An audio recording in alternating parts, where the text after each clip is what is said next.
Hello focus. सो आज अपन trust taxation का जो है पूरा का पूरा डिटेल रिवीजन करेंगे। अच्छा, as you know the drill, अगर आपको जो है ये नोट्स चाहिए तो आप टेलीग्राम चैनल को ज्वाइन कर सकते हो। वहां पर आपको जो है गूगल ड्राइव की लिंक मिलेगी, वहां से आप क्या कर सकते हो, इन नोट्स की ई कॉपी एक्सेस कर सकते हो। राइट। अगर आपको जो है बेसिकली फिजिकल कॉपी चाहिए तो वेबसाइट में जाके परचेस कर सकते हो। वेबसाइट की लिंक मैंने डिस्क्रिप्शन में डाल रखी है। अच्छा, आपको एक और चीज पता होगी कि भाई मैंने जो क्वेश्चन बैंक प्रैक्टिस बैच है डीटी का पूरा मई 25 के लिए यूट्यूब पे डाल रखा है। तो ट्रस्ट टैक्सेशन का डिटेल रिवीजन करो मेरे साथ। इसके साथ आप क्या कर सकते हो, सारे के सारे क्वेश्चन भी सॉल्व कर सकते हो इस वीडियो के बाद, जो मैंने बेसिकली अपलोड कर रखे हैं यूट्यूब पे। आप जो है प्लेलिस्ट में जाके क्वेश्चन बैंक प्रैक्टिस बैच देख सकते हो फॉर मई 25 डीटी का, जो मैंने अपलोड कर रखा है। तो देखो, इनकम टैक्स एक्ट ये कहता है कि भाई अगर आप एक ट्रस्ट हो, अगर आप एक ऑर्गेनाइजेशन हो एंड आपका जो ऑब्जेक्ट है वो इन ऑब्जेक्ट में से कहीं पे फॉल करता है, तो फिर हम ये मानेंगे कि भाई आप जो है काम कर रहे हो, चैरिटी के लिए कर रहे हो, एंड अकॉर्डिंगली जो भी आपकी इनकम होगी वो क्या कर दी जाएगी, एग्जाम कर दी जाएगी, सब्जेक्ट टू सर्टेन कंडीशंस। तो क्या दे रखा है, चैरिटेबल पर्पस का मतलब क्या है, relief of poor, education, yoga, medical relief, preservation of monuments, places या फिर ऑब्जेक्ट्स ऑफ आर्टिस्टिक या फिर historic interest, preservation of environment including watershed या फिर फॉरेस्ट एंड वाइल्ड लाइफ, या फिर advancement of any other object of general public utility. तो मोटा मोटा अगर आप एक ट्रस्ट हो, ठीक है ना, अगर आप एक ऑर्गेनाइजेशन हो एंड आपके जो ऑब्जेक्ट्स हैं, आपका जो ऑब्जेक्ट्स है वो यहाँ पे कहीं पे भी फॉल करता है, तो फिर हम ये मानेंगे कि भाई आप जो है चैरिटेबल पर्पस के लिए एस्टेब्लिश्ड हो एंड जो भी आपकी इनकम है वो क्या कर दी जाएगी, एग्जाम कर दी जाएगी। अच्छा, advancement of any other object of general public utility, advancement of any other object of general public utility को चैरिटेबल नहीं माना जाएगा अगर aggregate receipt from the trade या business activity is more than 20% of the total receipts. तो आपको जो है ये चेक करना पड़ेगा कि भाई अगर फॉर एग्जांपल आपका ऑब्जेक्ट, अगर आपका जो ऑब्जेक्ट है वो यहाँ पर फॉल करता है, advancement of any other object of GPU, तो उस केस में उसको चैरिटेबल नहीं माना जाएगा। अगर आपकी जो बिजनेस रिसीट्स है, अगर आपकी जो बिजनेस रिसीट्स है वो मोर देन 20% ऑफ टोटल रिसीट्स है, तो ठीक है ना, तो अगर आपकी business receipt is more than 20% of the total receipt, तो फिर आपको जो है चैरिटेबल नहीं माना जाएगा। अच्छा, इन सब का लॉजिक अपने जो है बेसिकली डिटेल्ड जो अपने लेक्चर्स थे उसमें समझ रखा है। अभी अपना काम है क्विकली चीजों को रिवाइज करना। सुनो, promotion of sports and games is also considered for charitable purpose. तो फॉर एग्जाम्पल अगर आप एक एनजीओ हो और आपका पर्पस क्या है, स्पोर्ट्स एंड गेम्स को प्रमोट करना, तो भी आपको जो है बेसिकली चैरिटेबल ट्रस्ट ही माना जाएगा। अच्छा, एक चीज सुनो, अगर आप एक यूनिवर्सिटी हो या फिर एजुकेशनल इंस्टीट्यूशन हो या फिर हॉस्पिटल हो या फिर मेडिकल इंस्टीट्यूशन हो which is substantially financed by government, तो उस केस में क्या होगा, जो भी आपकी इनकम हो रही है पूरी की पूरी क्या होगी, एग्जाम्ड होगी। अच्छा, सब्सटेंशियली फाइनेंस्ड बाय गवर्नमेंट का मतलब क्या है कि भाई जो भी आपकी रिसिट्स है उसमें से जो गवर्नमेंट ग्रांट का पोर्शन है is more then 50% of the total receipts. तो आपको ये चेक करना है कि भाई जो भी करंट ईयर में आपको इनकम हो रही है, जो भी करंट ईयर में आपको रिसिट्स हुई है, ठीक है ना, जो भी करंट ईयर में आपको रिसिट्स हुई है उसमें से जो गवर्नमेंट ग्रांट है वो अगर more than 50% of the total receipts है, तो फिर ये माना जाएगा कि भाई आप एक ऐसे यूनिवर्सिटी हो, आप एक ऐसे हॉस्पिटल हो which is substantially financed by government. तो मोटा मोटा अगर मैंने आपको ये बताया कि भाई अगर आप एक यूनिवर्सिटी हो, एजुकेशन इंस्टीट्यूशन हो, मेडिकल इंस्टीट्यूशन या फिर हॉस्पिटल हो एंड आपकी जो गवर्नमेंट ग्रांट है वो 50% ऑफ द टोटल रिसीट्स है, तो उस केस में जो भी आपकी इनकम है पूरी की पूरी क्या होगी, एग्जाम होगी। तो जैसे गवर्नमेंट हॉस्पिटल होते हैं, राइट। अच्छा, गवर्नमेंट हॉस्पिटल ने पेशेंट से क्या करा, कुछ फीस वीस कलेक्ट करी, तो पूरी की पूरी एग्जाम होगी। कंडीशन क्या है, कंडीशन ये है कि भाई उस गवर्नमेंट हॉस्पिटल को जो गवर्नमेंट ग्रांट मिली है is more then 50% of its total receipts. अच्छा, एक और चीज सुनो, ये लोगों ने एक और चीज कही कि भाई अगर आप एक यूनिवर्सिटी हो या फिर एजुकेशनल इंस्टीट्यूशन हो या फिर हॉस्पिटल हो या फिर मेडिकल इंस्टीट्यूशन हो एंड अगर आपकी करंट ईयर में जो आपकी एनुअल रिसिट्स है वो अप टू 5 करोड़ है, तो उस केस में आप क्या कर सकते हो, अपनी सारी की सारी इनकम बेसिकली एग्जाम क्लेम कर सकते हो। तो फॉर एग्जाम्पल आरजी क्या करता है, एक हॉस्पिटल चलाता है। ये क्या है, आरजी का एक हॉस्पिटल है। अच्छा, करंट ईयर में अगर आरजी की जो करंट ईयर में टोटल रिसिट्स है वो अप टू 5 करोड़ है, तो रोहन क्या कर सकता है, रोहन इस हॉस्पिटल से जो भी इनकम हो रही है पूरी की पूरी क्या कर सकता है, एग्जाम क्लेम कर सकता है। अच्छा, कौन से सेक्शन में वो एग्जाम क्लेम कर सकता है, सेक्शन 1023C। इसको अपन क्या बोलते हैं, फर्स्ट रिजीम कहते हैं, अच्छा, एक और चीज समझो, अगर रोहन क्या करता है, स्कूल चलाता है, रोहन जो है हॉस्पिटल भी चलाता है, तो रोहन स्कूल चलाता है, रोहन हॉस्पिटल भी चलाता है, तो उस केस में जो 5 करोड़ की लिमिट है इन सबको मिला के देखेंगे, मतलब एग्रीगेट देखा जाएगा। दो क्या दे रखा है, limit of 5 crore is aggregate for all. अच्छा, मेरी बात बड़ी ध्यान से समझना, जो जो अपना यूनिवर्सिटी है, जो एजुकेशनल इंस्टीट्यूशन है या फिर जो हॉस्पिटल है या फिर जो मेडिकल इंस्टीट्यूशन है जो ऊपर कवर नहीं हो रहे, वो क्या करेंगे, वो मोटा मोटा सेकंड रिजिम के अंदर रजिस्ट्रेशन लेंगे, एंड सेकंड रिजिम में किस तरह से जो है उनकी इनकम एग्जाम करी जाती है वो अपन जो है थोड़ी देर में पढ़ेंगे। तो क्या दे रखा है, इन्होंने कहा कि भाई other educational and medical institutions, ठीक है ना, नॉट कवर्ड, वो जो ऊपर कवर नहीं हो रहे, will be required to get approval for claiming exemption of income which is similar to section 11 to 13। तो बेसिकली हमने ये कहा कि जो भी एजुकेशन या फिर मेडिकल इंस्टीट्यूशन ऊपर कवर नहीं हो रहे जो भी ऊपर कवर नहीं हो रहे उनको क्या करना पड़ेगा, उनको जो है मोटा मोटा रजिस्ट्रेशन लेके, सेकंड रिजिम में रजिस्ट्रेशन लेके क्या करना पड़ेगा, अपनी इनकम को जो है एग्जाम क्लेम करना पड़ेगा एज पर सेक्शन 11 से लेकर 13। अच्छा 11 से लेकर 13 क्या होता है अपन थोड़ी देर में पढ़ेंगे। तो देखो क्या दे रखा है, with effect from 1 October 2024 these institutions have to take registration by default in second regime only. तो मेरी बात बड़ी ध्यान समझना, मैंने आपको ये बताया कि भाई अगर आप एक स्कूल चला रहे हो या फिर हॉस्पिटल चला रहे हो एंड अगर आप जो है ऊपर में से किसी भी ये दो कंडीशन में से किसी भी कंडीशन में फॉल कर जाते हो तो आप अपनी पूरी की पूरी क्या कर सकते हो, अपनी इनकम क्लेम कर सकते हो। आपको जो है किसी भी तरह का कोई अप्रूवल, किसी भी तरह का कोई रजिस्ट्रेशन लेने की जरूरत नहीं है। देखो क्या रखा है, no approval required.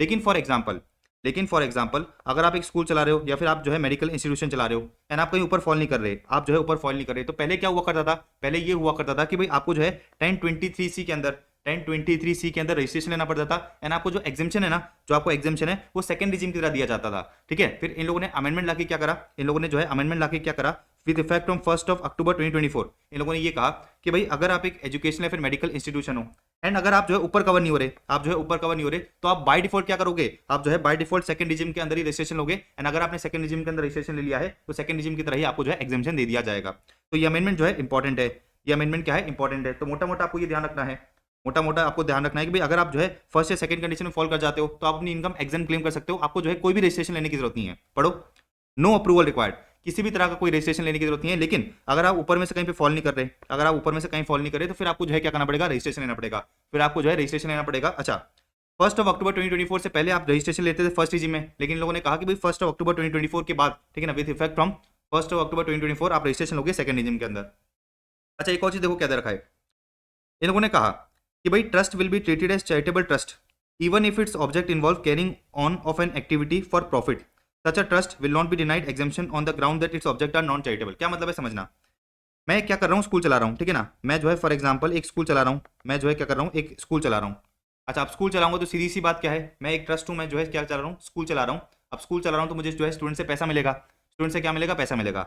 Income tax क्या कहता है, इनकम टैक्स ये कहता है कि भाई फॉर एग्जाम्पल आप क्या कर रहे हो, स्कूल चला रहे हो, आप क्या कर रहे हो, मोटा मोटा जो है एक स्कूल चला रहे हो, तो उस केस में क्या कर सकते हो, उस केस में जो है बेसिकली आप जो है सेकंड रिजिम के अंदर या फिर फर्स्ट रिजिम के अंदर, सेकंड रिजिम के अंदर या फिर फर्स्ट रिजिम के अंदर एग्जेम्पशन क्लेम कर सकते हो। अच्छा सीधी सी बात है, मैंने आपको क्या बताया था, मैंने आपको ये बताया था कि भाई इनकम टैक्स क्या कहता है कि भाई अगर आपका ऑब्जेक्ट यहाँ पर कहीं फॉल करता है तो हम ये मानेंगे कि भाई आप क्या कर रहे हो, चैरिटी कर रहे हो। तो चैरिटी का मतलब ऐसा नहीं है, चैरिटी का मतलब ये नहीं है कि भाई आप सब कुछ फ्री में ही दोगे, चैरिटी का मतलब ऐसा नहीं है कि भाई आप क्या करोगे, सब कुछ फ्री में दोगे। तो हो सकता है कि भाई आप एक स्कूल चला रहे हो, आप क्या कर रहे हो, एक स्कूल चला रहे हो। अच्छा ये जो ट्रस्ट है, फॉर एग्जांपल एक ट्रस्ट है या फिर ऑर्गेनाइजेशन है, ठीक है ना, एक ट्रस्ट है या फिर एनजीओ है, वो क्या कर रहा है, स्कूल चला रहा है। अच्छा इनका पर्पस क्या है कि भाई जो भी स्टूडेंट्स इधर पढ़ने आएगा ना, उससे हम क्या करेंगे, सिर्फ और सिर्फ 50% फीस लेंगे। तो मोटा मोटा हम ये कहना चाह रहे हैं, मोटा मोटा हम ये कहना चाह रहे हैं कि भाई ट्रस्ट को किसी एनजीओ को चैरिटेबल ट्रस्ट ही माना जाएगा, चैरिटेबल ट्रस्ट ही माना जाएगा, भले ही वो क्या कर रहे हैं, वो जो है प्रॉफिट के लिए, भले ही जो है क्या कर रहे हैं, प्रॉफिट के लिए अपनी सर्विसेज दे रहे हैं।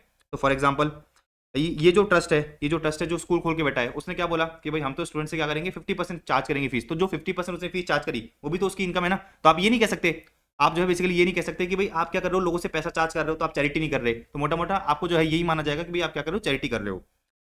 तो सीधी सी बात समझी आपने जो है सीधी सी बात समझी कि भाई जो इनकम टैक्स एक्ट है वो ये कहता है कि भाई अगर आप क्या कर रहे हो, अगर आप जो है बेसिकली ये वाले ऑब्जेक्ट्स या अगर आपका जो ऑब्जेक्ट है वो यहाँ पर कहीं फॉल करता है तो हम ये मानेंगे कि भाई आप क्या कर रहे हो, चैरिटी कर रहे हो, इवन इफ आपका पर्पस क्या है, प्रॉफिट कमाना है, इवन इफ आपका पर्पस क्या है, प्रॉफिट कमाना है। तो फॉर एग्जांपल जैसे रामदेव बाबा हैं, वो क्या करते हैं, योगा के कैंप्स को ऑर्गेनाइज करते हैं, वो क्या करते हैं, योगा के कैंप्स को ऑर्गेनाइज करते हैं। तो बहुत सारा पैसा उनको मिलता होगा, भाई जो लोग आते हैं, ठीक है ना, जो लोग कैंप को अटेंड करते हैं उनसे रामदेव बाबा फीस कलेक्ट करते होंगे।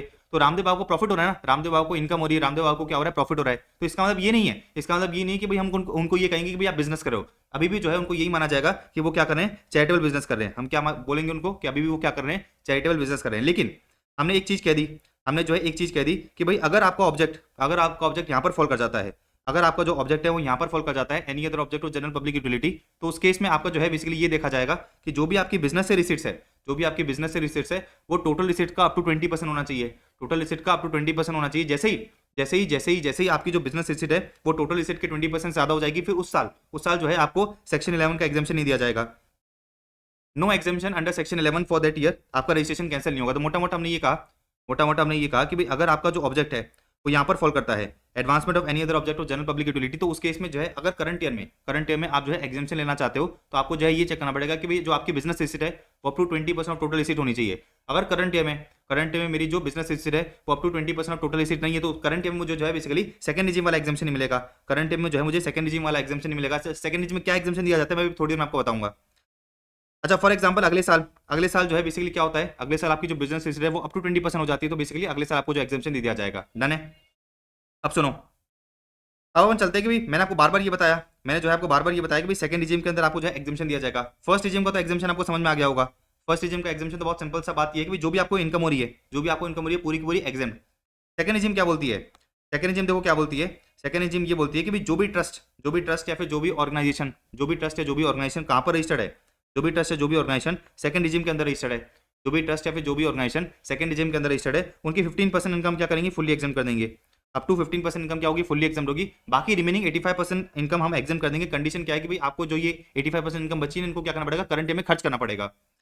तो रिमेनिंग 85% को क्या कर दिया जाएगा, एग्जाम कर दिया जाएगा up to the amount applied for charitable and religious purposes in India. ठीक है ना। तो बहुत डेप्थ में जो है मैंने 5-6 घंटे देके अपना जो बेसिकली डीटी का जो लेक्चर होता है, ठीक है ना, डीटी की जो मेरी क्लास होती है वहां पर बहुत डेप्थ में ये सारी चीजें समझाई है। अपन अभी क्या कर रहे हैं, क्विकली चीजों को रिवाइज कर रहे हैं। तो हमने कहा कि भाई अगर आप क्या हो, अगर आप जो है सेकंड रिजीम के अंदर रजिस्टर्ड हो, अगर आप जो है सेकंड रिजीम के अंदर रजिस्टर्ड हो, तो उस केस में क्या होगा, उस केस में जो भी आपकी इनकम है, जो भी आपकी इनकम हो रही है वो 15% क्या कर दी जाएगी, फ्लैट एग्जाम कर दी जाएगी। मतलब करंट में फॉर एग्जाम्पल आपको 100 रुपए की क्या मिले, करंट में आप एक ट्रस्ट हो, आप एक ऑर्गेनाइजेशन हो, एनजीओ हो, करंट में आपको 100 रुपए की डोनेशन मिले, तो 15% आप क्या कर सकते हो, फ्लैट एग्जाम्शन क्लेम कर सकते हो। 15% आपने क्या करा, फ्लैट एग्जाम्शन क्लेम कर लिया, तो बचा कितना, आपकी जो इनकम बची वो बची 85। अच्छा 85 करंट में क्या होगी, 85 जो है करंट में टैक्सेबल होगी। लेकिन सरकार ने ये कहा भाई करंट में से अगर आप क्या करते हो, फॉर एग्जांपल 70 को जो है खर्च कर देते हो, तो आपकी बचेगी कितनी, 85 माइनस 70 कितनी की बचेगी, 15 बचेगी, तो 15 टैक्सेबल करी जाएगी। तो लोगों ने ये कहा कि भाई 15% इनकम तो क्या कर दी जाएगी, फुल्ली एग्जाम कर दी जाएगी। रिमेनिंग 85% इनकम एग्जाम कर दी जाएगी। कंडीशन ये कि भाई आप उसको क्या करो, करंट में खर्च कर देते हो।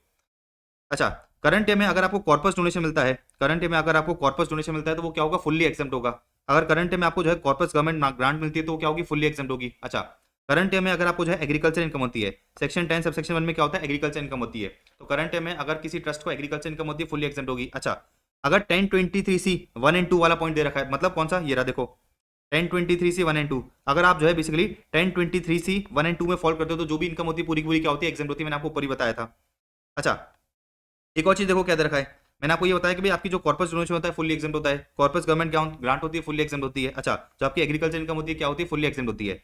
जो आपके अनोनमस डोनेशन होते हैं, जो आपके अनोनमस डोनेशन होते हैं बेसिकली कहाँ पे टैक्सेबल होते हैं, 115 बीबीसी में टैक्सेबल होते हैं एट द रेट ऑफ 30%। जो अभी अपन आगे जाके देखेंगे कि भाई अनोनमस डोनेशन होता क्या है। तो टैक्सेबल जो आपके ये अनोनमस डोनेशन होते हैं 115 बीबीसी में 30% पे टैक्सेबल करे जाते हैं। अच्छा सुनो, अब सवाल आता है कि भाई कॉर्पस डोनेशन क्या होता है, नॉर्मल डोनेशन क्या होता है। तो नॉर्मल डोनेशन का मतलब देखो क्या रखा है, general donations made to the trust without any specific conditions. तो अंबानी साहब ने क्या करा, किसी ट्रस्ट को, किसी एनजीओ को क्या करा, 1 करोड़ रुपए दान दे दिए, 1 करोड़ रुपए दान दे दिए, वो क्या हो गए, नॉर्मल डोनेशन हो गए। कॉर्पस डोनेशन की बात करते हैं। कॉर्पस डोनेशन का मतलब क्या है, donations made specifically towards the corpus या capital fund of the trust. जैसे कंपनी के केस में क्या होता है, कैपिटल होता है, कंपनी के केस में शेयर कैपिटल होता है, उसी तरह से ट्रस्ट के केस में क्या होता है, ट्रस्ट के केस में अपन शेयर कैपिटल को क्या बोलते हैं, कॉर्पस या कैपिटल फंड बोलते हैं। तो अंबानी साहब ने किसी ट्रस्ट को पैसा दिया, अंबानी साहब ने क्या करा, किसी ट्रस्ट को पैसा दिया टुवर्ड्स द कॉर्पस या फिर capital fund of the trust, मतलब बेसिकली स्पेसिफिक डायरेक्शन दी। अंबानी साहब ने क्या करा, डोनेशन देते समय ट्रस्ट को ये कहा कि भाई देखो ट्रस्ट, ये जो मैं पैसा दे रहा हूँ ये तुम्हारा कॉर्पस या कैपिटल फंड है, इसको आप खर्च नहीं कर सकते, इसको जो है आप खर्च नहीं कर सकते, तो उसको क्या बोला जाएगा, कॉर्पस डोनेशन बोला जाएगा। अनोनमस डोनेशन का मतलब क्या है, अनोनमस डोनेशन का मतलब ये है कि भाई जहां पर identity of donor is unknown, मतलब आपको डोनेशन मिला लेकिन आपको ये नहीं पता कि भाई किसने डोनेशन दिया है। अच्छा, इसी तरह से आता है वॉलंटरी कंट्रीब्यूशन। देखो वॉलंटरी कंट्रीब्यूशन क्या होता है, contributions that are made voluntarily by the individuals और एंटिटीज। अच्छा, दिस इंक्लूड्स एनी फाइनेंशियल या aid provided for such charitable purposes. तो basically normal donation and voluntary contribution दोनों एक ही तरह की चीजें होती हैं, राइट। तो हमने ये देखा कि भाई डोनेशंस किस किस प्रकार के होते हैं। अच्छा, इसी तरह से गवर्नमेंट आपको क्या कर सकती है, गवर्नमेंट आपको ग्रांट दे सकती है। एक होता है normal government grant provided by the government for the trust corporation. तो गवर्नमेंट ने क्या करा, आपको जो है ग्रांट दे दी कि भाई ठीक है अपना बिजनेस चलाओ, ठीक है ना, अपना क्या करो, बिजनेस चलाओ, लोगों की मदद करो।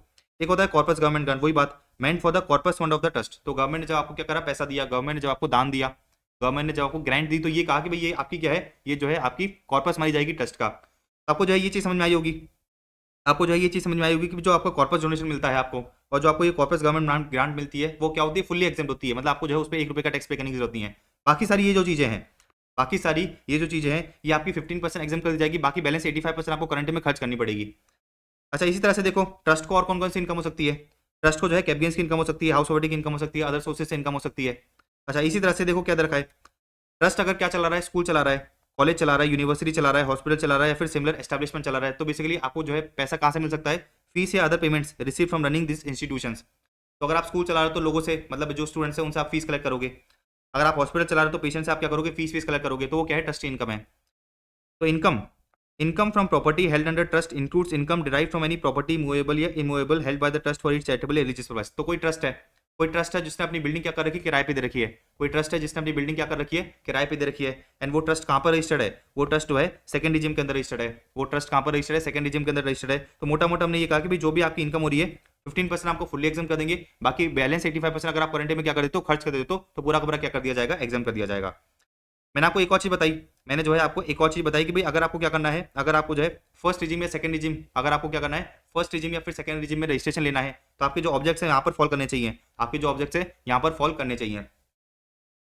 तो अगर आप सेकंड रिजिम में रजिस्ट्रेशन लेना चाहते हो, अगर आप जो है सेकंड रिजिम में रजिस्ट्रेशन लेना चाहते हो, तो आपके ऑब्जेक्ट जो है बेसिकली यहाँ पर फॉल करने चाहिए, इनमें से कोई एक ऑब्जेक्ट होना चाहिए। अच्छा, मैंने आपको एक और इंपॉर्टेंट पॉइंट ये बताई कि भाई अगर आपका ऑब्जेक्ट क्या है, advancement of any other object of GPU, तो उस केस में आपको जो है चैरिटेबल माना जाएगा। कंडीशन क्या है कि जो भी आपकी बिजनेस रिसिट्स है, जो भी आपके बिजनेस रिसिट्स है, वो आप टोटल रिसिट का अप टू 20% ही है, वो टोटल रिसिट का क्या है, अप टू 20% है। अच्छा, यहाँ पर ऐसी कोई कंडीशन नहीं है, ये जो अपन ऊपर पॉइंट पड़े ना 1 2 3 4 5 6, ये जो 6 पॉइंट पड़े, यहाँ पर ऐसी कोई कंडीशन नहीं है। तो फॉर एग्जाम्पल जैसे रोहन क्या करता है, रोहन जो है बेसिकली रोहन जो है बेसिकली क्या करता है, ताजमहल को प्रिजर्व करने का काम करता है, मतलब बेसिकली ताजमहल को जो है पूरा मेंटेन करके रखता है। अच्छा, टूरिस्ट लोगों से पैसा कलेक्ट करता है। तो रोहन को क्या हुआ, रोहन को जो है बेसिकली करंट ईयर में रोहन को जो है ये ताजमहल में जो टूरिस्ट देखने आए थे, विजिट करने आए थे, तो रोहन को जो है करंट ईयर में क्या हुआ, टोटल 1 करोड़ का रिसिट हुआ। क्या हुआ, 1 करोड़ का रिसिट हुआ। तो रोहन ने टिकट भेजी थी, रोहन ने क्या करा था, ताजमहल की टिकट भेजी थी कि भाई जो टूरिस्ट आते हैं उनको हम क्या करते हैं, टिकट भेजते हैं।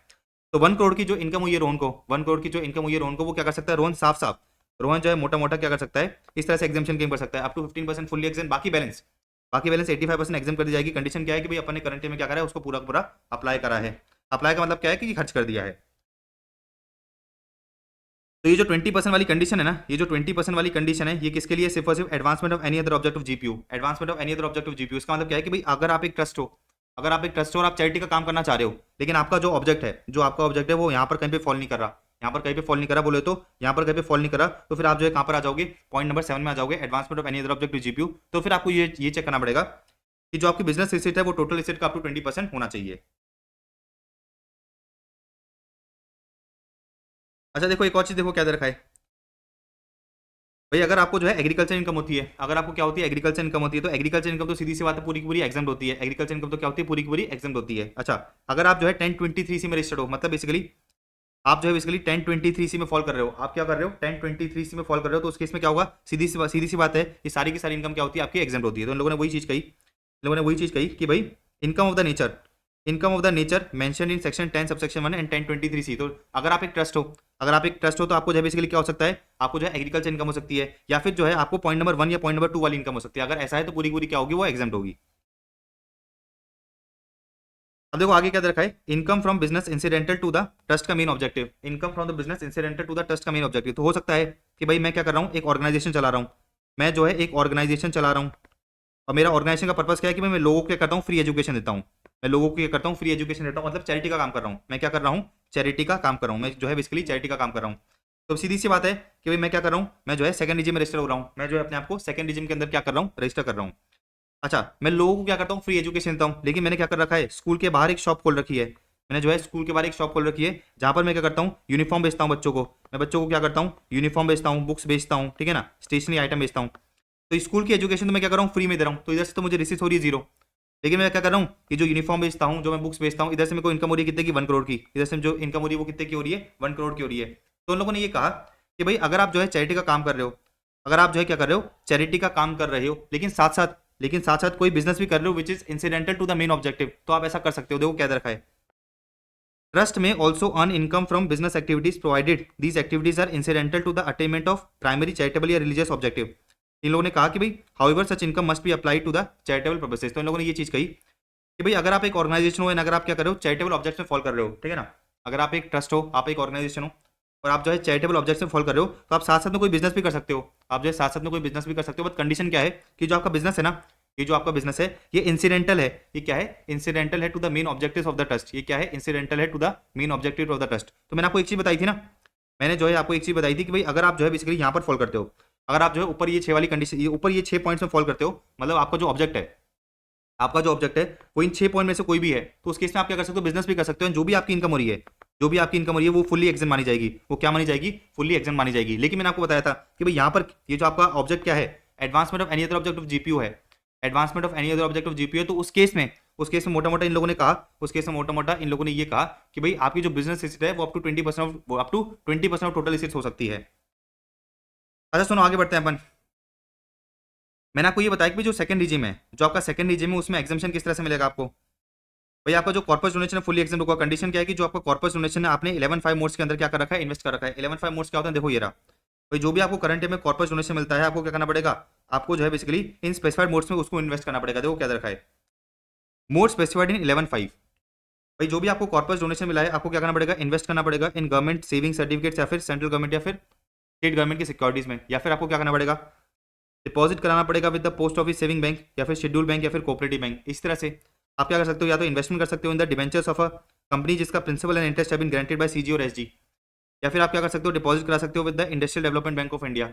इन्वेस्टमेंट कर सकते हो equity shares of a depository में, या फिर इन्वेस्टमेंट कर सकते हो in the units of UTI या म्यूचुअल फंड।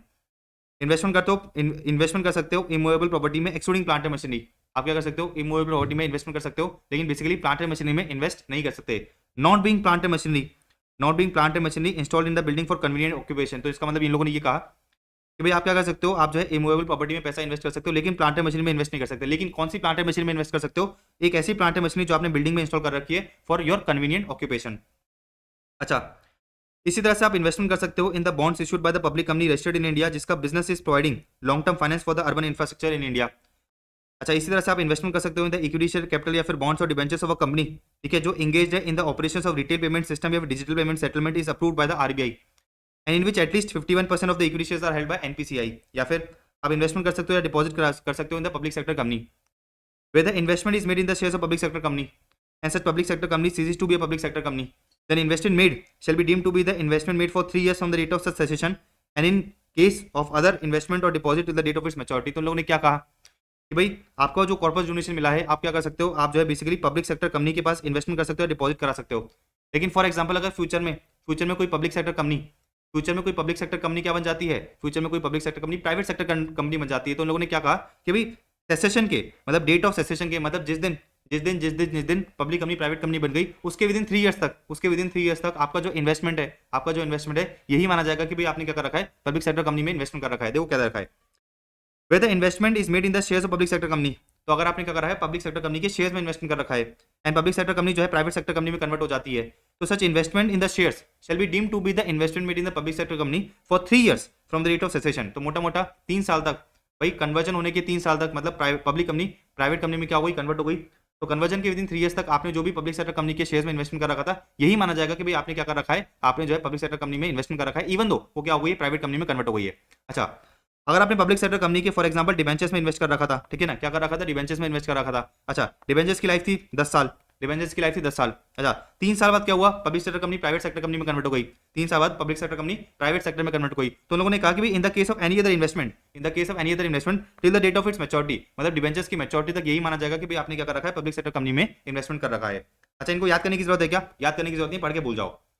तो मोटा मोटा कंडीशन क्या है? कंडीशन ये है कि भाई जो भी आपको कॉर्पस डोनेशन मिलता है पूरा का पूरा एग्जाम होगा, बट कंडीशन ये है कि भाई आपको जो पैसा मिला है उनको इन मोड्स में से किसी एक में इन्वेस्ट करना पड़ेगा, या फिर आप क्या कर सकते हो? वेरियस मोड्स में इन्वेस्ट कर सकते हो। मतलब मोटा मोटा आपको जो भी पैसा है वो यहाँ पर इन्वेस्ट होना चाहिए। आगे बढ़ो, देखो क्या दे रखा है। अच्छा, तो आपको जो है इधर तक पूरा फंडा समझ में आ गया होगा, इधर तक जो है आपको पूरा फंडा समझ में आ गया होगा। देखो मैं आपको जो है बहुत सिंपल से वापस क्रक्स बता देता हूँ। सीधी सी बात ये है कि भाई अगर आप क्या हो? ट्रस्ट हो, ठीक है ना, ऑर्गेनाइजेशन हो या फिर एनजीओ हो, एंड अगर आपका जो ऑब्जेक्ट है वो यहाँ पर से कहीं पे भी फॉल करता है, अगर आपका जो ऑब्जेक्ट है वो यहाँ पर कहीं पे फॉल करता है तो हम ये मानेंगे कि भाई आप क्या कर रहे हो? चैरिटी कर रहे हो। आप क्या कर रहे हो? चैरिटी कर रहे हो, लोगों का भला कर रहे हो, एंड हम आपकी इनकम क्या कर देंगे? एग्जाम कर देंगे। हम आपकी जो है इनकम एग्जाम कर देंगे। अच्छा, अगर आप जो है फर्स्ट और सेकंड में फॉल करते हो, अगर आप जो है 1023 से के फर्स्ट और सेकंड में फॉल करते हो तो आपकी पूरी की पूरी इनकम एग्जाम कर दी जाएगी। आपकी जो है पूरी की पूरी इनकम एग्जाम कर दी जाएगी, आपको कोई भी रजिस्ट्रेशन लेने की जरूरत नहीं है। लेकिन फॉर एग्जांपल आप यहाँ पे फॉल नहीं करते बिकॉज यहाँ पर 2 कंडीशन सेटिस्फाई करनी पड़ती है, आप इनमें से कोई भी कंडीशन सेटिस्फाई नहीं कर रहे, तो आप क्या कर सकते हो? अपने आप को सेकंड रिजिम के अंदर रजिस्टर करा सकते हो। आप जो है अपने आप को सेकंड रिजिम के अंदर रजिस्टर करा सकते हो। सरकार को ये कह सकते हो कि सरकार हमारा काम क्या है? लोगों का भला करना है, चैरिटी का काम करना है। सरकार बोलेगी कोई बात नहीं, हम आपकी इनकम क्या कर देंगे? ऐसे एग्जाम कर देंगे। तो हम आपकी इनकम क्या कर देंगे? ऐसे एग्जाम कर देंगे। मतलब मोटा मोटा 15% इनकम फुली एग्जाम कर दी जाएगी, बाकी बैलेंस 85% इनकम एग्जाम कर जाएगी, सब्जेक्ट टू द कंडीशन कि भाई आपने क्या करा है? उसको खर्च करा है। अच्छा, अज्यूम करते हैं कि भाई रोहन क्या कर रहा है? या चलो अपन अज्यूम करते हैं कि भाई बाबा रामदेव है, ठीक है ना, बाबा रामदेव है, ठीक है ना, वो क्या कर रहे हैं, एक ट्रस्ट चला रहे हैं, बाबा रामदेव लिख लेता हूँ मैं इधर, रामदेव, वो एक ट्रस्ट चला रहे हैं जिनका ऑब्जेक्ट क्या है, जिसका ऑब्जेक्ट है योगा, योगा को लोगों को योगा सिखाना, लोगों को योगा सिखाना। करंट में बाबा रामदेव को जो है 1 करोड़ का मिला है, 1 करोड़ की फीस मिली है लोगों से, 1 करोड़ की फीस मिली है लोगों से। अच्छा, बाबा रामदेव क्या कर रहे हैं, योगा कर रहे हैं, मतलब वो जो है चैरिटी का काम कर रहे हैं। सरकार को क्या बोलेंगे, सरकार को ये बोलेंगे कि भाई मुझे क्या करना है, मुझे जो है सेकंड रीजन में रजिस्टर होना है। क्या वो फर्स्ट रीजन में रजिस्टर हो सकते हैं, क्या फर्स्ट रीजन में रजिस्टर नहीं हो सकते, क्योंकि फर्स्ट रीजन में रजिस्टर होने के लिए आपको जो है इनमें से कोई कंडीशन फुलफिल करनी पड़ेगी। तो बाबा रामदेव बोलेंगे कि भाई मुझे जो है सेकंड रीजन में रजिस्टर होना है। सरकार बोलेगी कोई बात नहीं, आप जो है सेकंड रीजन में रजिस्टर हो सकते हो। तो बाबा रामदेव क्या कर सकते हैं, 1 करोड़ में से 15 लाख, 1 करोड़ में से मतलब 15%, 15 लाख क्या होगा, 15 लाख पूरा का पूरा एग्जाम कर दिया जाएगा। बाकी जो बैलेंस 85 लाख है, बाबा रामदेव को जो है बाकी बैलेंस जो 85 लाख की इनकम हुई है, अगर बाबा रामदेव क्या करते हैं, ये जो 85 लाख है करंट टाइम में खर्चा कर देते हैं, पूरा का पूरा जो है लोगों को सिखाने पे खर्चा कर देते हैं, तो पूरा का पूरा एग्जाम हो जाएगा। लेटर से सपोज कि भाई बाबा रामदेव ने क्या करा, करंट टाइम में जो है 60 लाख का खर्चा करा, तो 85 माइनस 60 कितना हुआ, 25 लाख हुआ। तो बाबा रामदेव को क्या करना पड़ेगा, 25 लाख पे करंट टाइम में टैक्स पे करना पड़ेगा। ऑलराइट, अगेन बता रहा हूँ, अगेन जो है मैं बता रहा हूँ कि भाई ये क्या है, क्विक रिवीजन वीडियो है। अगर आपको बहुत डिटेल में ये सारी चीजें समझनी है, लॉजिक के साथ समझनी है, कंसेप्चुअली समझनी है, तो आप क्या कर सकते हो, आप जो है मोटा मोटा मेरे लेक्चर्स को एनरोल कर सकते हो। वहां पर 125 आवर्स में मैंने जो है सारा का सारा डीटी कंसेप्चुअली लॉजिकली पूरा समझा रखा है। लेकिन जितना हो सकता है मैं जो है रिवीजन वीडियो में भी आपको जो है कंसेप्ट समझाते जा रहा हूँ। अच्छा, मैंने आपको बताया कि भाई करंट टाइम में आपको क्या करना है, खर्चा करना है। जो भी आपका ये बैलेंस 85% है, आपको जो है करंट टाइम में क्या करना है, खर्च करना है। खर्च करने का मतलब क्या है कि भाई आप क्या कर सकते हो, रेवेन्यू एक्सपेंडिचर कर सकते हो। आप जो है रेवेन्यू एक्सपेंडिचर कर सकते हो, लेकिन सब्जेक्ट टू 40A1 है, मतलब आपको जो है टीडीएस काटना पड़ेगा। 40A3 एंड 40A3 है, मतलब बेसिकली आप कैश में पेमेंट नहीं कर सकते। आप जो क्या कर सकते हो, कैपिटल एक्सपेंडिचर कर सकते हो। अगर आपने करंट में क्या करा है, कैपिटल एक्सपेंडिचर करा है, तो पूरा पूरा जो भी आपने कैपिटल एक्सपेंडिचर करा है करंट में आपको एज अ डिडक्शन अलाउ कर दिया जाएगा। Actual purchase price in case of land building and not STV. तो फॉर एग्जांपल करंट में आपने लैंड बिल्डिंग परचेज करी है, तो जितने में भी आपने लैंड बिल्डिंग परचेज करी थी उतना अमाउंट आपको क्या माना जाएगा, उतना अमाउंट मोटा मोटा आपको जो है एप्लीकेशन ऑफ इनकम माना जाएगा, मतलब खर्चा माना जाएगा। एचडीबी को जो है एक्सपेंस मत मान लेना। जो भी आपने एक्चुअल में पे करा है, जो भी मोटा मोटा आपने क्या करा है एक्चुअल में पे करा है, वो आपका क्या माना जाएगा, वो जो है आपका एक्सपेंडिचर माना जाएगा। अच्छा, करंट में अगर आप क्या करते हो, दूसरे ट्रस्ट या इंस्टीट्यूशन को डोनेट कर देते हो, करंट में अगर आप क्या करते हो, दूसरे ट्रस्ट या इंस्टीट्यूशन को डोनेट कर देते हो जो रजिस्टर्ड है, तो उस केस में जितना भी आपने डोनेशन करा है उसका 85% एप्लीकेशन इनकम माना जाएगा। उसका जो है 85% एप्लीकेशन ऑफ इनकम माना जाएगा। जो भी आप खर्चा करते हो, जो भी आप खर्चा करते हो वो कैश बेसिस पे ही क्या होगा, ला होगा। मतलब जो भी आपने खर्चा करा है करंट में, अगर आपने एक्चुअल में पेमेंट करा है तो ही हम आपको क्या करेंगे, करंट में डिडक्शन देंगे। तो मैंने आप भैया अपन ने देखा कि भाई meaning of the amount applied for charitable and religious purpose in India. Amount applied भाई जो भी आपने खर्चा करा है, जो भी आपने खर्चा करा है उसका मतलब क्या है, मैंने आपको बता दिया कि भाई आप रेवेन्यू खर्चा कर सकते हो, कैपिटल खर्चा कर सकते हो, कोई दिक्कत नहीं है। अच्छा, एक और चीज देखो क्या दे रखा है, इनके अगर cost of asset claimed as application of income then depreciation not available. तो करंट में अगर आपने क्या करा, करंट में अगर आपने फॉर एग्जांपल कोई एसी खरीदी और उस एसी का जो भी अमाउंट था आपने क्या करा, करंट में एज ए एक्सपेंस क्लेम कर लिया, तो फिर हम आपको डेप्रिसिएशन अलाउ नहीं करेंगे। दो दो बार बेनिफिट थोड़ी दिया जाएगा, दो दो बार हम आपको बेनिफिट थोड़ी देंगे। अच्छा, इसी तरह से एक और चीज देखो क्या दे रखा है कि भाई corpus donation to other trust या इंस्टीट्यूशन, ठीक है ना, shall not be treated as applied. इन लोगों ने ये चीज कही, इन लोगों ने जो है ये चीज कही कि भाई करंट में अगर आपने क्या करा है, कॉर्पस डोनेशन कर दिया है, करंट में अगर आपने क्या करा, कॉर्पस डोनेशन कर दिया, तो फिर जो है वो एप्लीकेशन ऑफ इनकम नहीं माना जाएगा। इसका लॉजिक समझते हैं, इसका लॉजिक समझते हैं। देखो सीधी सी बात ये है कि भाई कोई ट्रस्ट है, कोई ट्रस्ट है जिसको करंट में क्या करना था, करंट में 90 लाख खर्च करने थे, करंट में क्या करना था, 90 लाख खर्च करने थे। अच्छा, एक दूसरी ट्रस्ट है, एक दूसरी ट्रस्ट है, करंट में क्या करा, करंट में जो है इसने 90 लाख दूसरी ट्रस्ट को क्या करा, डोनेट कर दिया। करंट में जो है क्या करा, इसने 90 लाख दूसरी ट्रस्ट को क्या करा, डोनेट कर दिया। और इसने क्या करा, उसका जो है बेसिकली एग्जाम्पशन क्लेम कर लिया। बोले तो इसने जो है 90 लाख खर्च कर दिया ना, मतलब दूसरे ट्रस्ट को डोनेट कर दिया, तो इसने क्या करा, पूरा का पूरा 90 लाख जो है ये माना कि मैंने क्या करा है, मैंने जो है बेसिकली इसको जो है खर्च कर दिया है। अच्छा, दूसरे ट्रस्ट ने इसको जो है 90 लाख रिसीव करा, दूसरे ट्रस्ट ने क्या करा, इसको 90 लाख रिसीव करा। अच्छा, कॉर्पस डोनेशन की तरह रिसीव करा, तो इसने क्या करा, इसने जो है बेसिकली दूसरे ट्रस्ट को जब पैसा डोनेट करा तो as a corpus donation donate करा। तो सीधी सी बात ये कि जो दूसरा ट्रस्ट है इसने क्या करा है, 90 लाख रिसीव करा है एज कॉर्पस डोनेशन। मैंने आपको ये बताया था कि भाई अगर कोई ट्रस्ट को कॉर्पस डोनेशन मिलता है तो वो क्या होता है, फुल्ली एग्जाम्प्ट होता है। तो इसने भी क्या करा, 90 लाख जो है, इसने भी जो है 90 लाख पूरा का पूरा एग्जाम क्लेम कर लिया। तो इससे हुआ क्या, सरकार का जो है बेसिकली सरकार को टोपी बना दी इन लोगों ने। भाई 90 लाख इसको खर्च करना था, 90 लाख इसको खर्च करना था, लेकिन इसने क्या करा, दूसरे ट्रस्ट को जो है कॉर्पोरेट डोनेशन कर दिया। तो इसने जो है 90 लाख पे टैक्स पे नहीं करा, इसने जो है 90 लाख पे टैक्स पे नहीं करा। दूसरे ट्रस्ट को 90 लाख मिले, दूसरे ट्रस्ट को क्या मिले, 90 लाख मिले। अच्छा, दूसरे ट्रस्ट को एज अ कॉर्पोरेट डोनेशन मिलते हैं, मतलब इसने भी टैक्स पे नहीं करा, तो सरकार को जो टैक्स मिला नहीं। तो सरकार ने कह दिया कि भाई अगर आप क्या करते हो, किसी दूसरे ट्रस्ट को कॉर्पोरेट डोनेशन करते हो, अगर आप किसी दूसरे ट्रस्ट को कॉर्पोरेट डोनेशन करते हो तो आपको जो है बेसिकली एप्लीकेशन ऑफ इनकम हम अलाउ नहीं करेंगे। तो फॉर एग्जांपल अगर इस ट्रस्ट ने क्या करा है, 90 लाख रुपीस, अगर इस ट्रस्ट ने 90 लाख रुपीस क्या करा है, कॉर्पोरेट डोनेशन करा है दूसरे ट्रस्ट को, तो इसके हाथ में एप्लीकेशन ऑफ इनकम कितना माना जाएगा, जीरो। मतलब इसको टैक्स कितना पे करना पड़ेगा, 90 लाख पे टैक्स पे करना पड़ेगा। इसको जो है क्या करना पड़ेगा, 90 लाख पे टैक्स पे करना पड़ेगा। तो इन लोगों ने वही चीज कही कि corporate donation to other trust institution जो रजिस्टर्ड है, ठीक है ना, जो रजिस्टर्ड है उसको जो है हम एप्लीकेशन ऑफ इनकम नहीं मानेंगे। अच्छा, excess excess application of earlier year shall not be allowed as deduction. तो जिस तरह से अपन ने जो है नॉर्मल चीजें पढ़ी थी कि भाई जो भी आपके प्रीवियस ईयर के ब्रॉड फॉरवर्ड लॉसेज होते हैं उसको आप क्या कर सकते हो, फ्यूचर में कैरी फॉरवर्ड करके सेट ऑफ कर सकते हो। लेकिन अगर आप फर्स्ट या सेकंड एजी में रजिस्टर्ड हो तो उस केस में जो excess application of earlier years है, मतलब पिछले सालों का जो एक्सेस एप्लीकेशन है, वो तो पिछले सालों का अल्टीमेटली जो लॉस है उसको जो है करंट में आपको एज ए डिडक्शन अलाउ नहीं करा जाएगा। तो excess application of earlier years shall not be allowed as deduction in the current year. बात समझ आ गई। अच्छा एक और चीज देखो, करंट ईयर में आपने क्या करा, करंट में जो है आपने लोन या बोरिंग ली, करंट में आपने करा लोन या बोरिंग ली, तो देखो इन लोगों ने क्या कहा कि भाई application out of the loan और borrowings not to be treated as application of income. तो करंट में अगर आपने लोन लेके खर्चा करा तो हम आपको जो है बेसिकली उसका जो खर्चा आपने जो करा है उसको जो है अलाउ नहीं करेंगे। जब आप क्या करोगे, लोन का रीपेमेंट करोगे, जब आप लोन का रीपेमेंट करोगे उसको जो है एज ए एक्सपेंस अलाउ करा जाएगा। However repayment shall be treated as application subject to the conditions. Repayment को जो है क्या माना जाएगा, रीपेमेंट को जो है मोटा मोटा as a application of income माना जाएगा। कंडीशंस क्या है, कंडीशन ये है कि जो आपने लोन लिया था वो आपने रीपे कर दिया है within 5 years from the end of the previous year in which the application was made from the loan और बोरिंग। तो प्लस क्या है, अगर आपने लोन लेके खर्चा करा है तो जो आपने खर्चा करा है वो अलाउ नहीं करेंगे। जब इस लोन का क्या करोगे, एक्चुअल में बैंक को रीपेमेंट करोगे उस साल जो है बेसिकली जितना भी आपने रीपेमेंट करा है वो आपका अलाउ कर दिया जाएगा।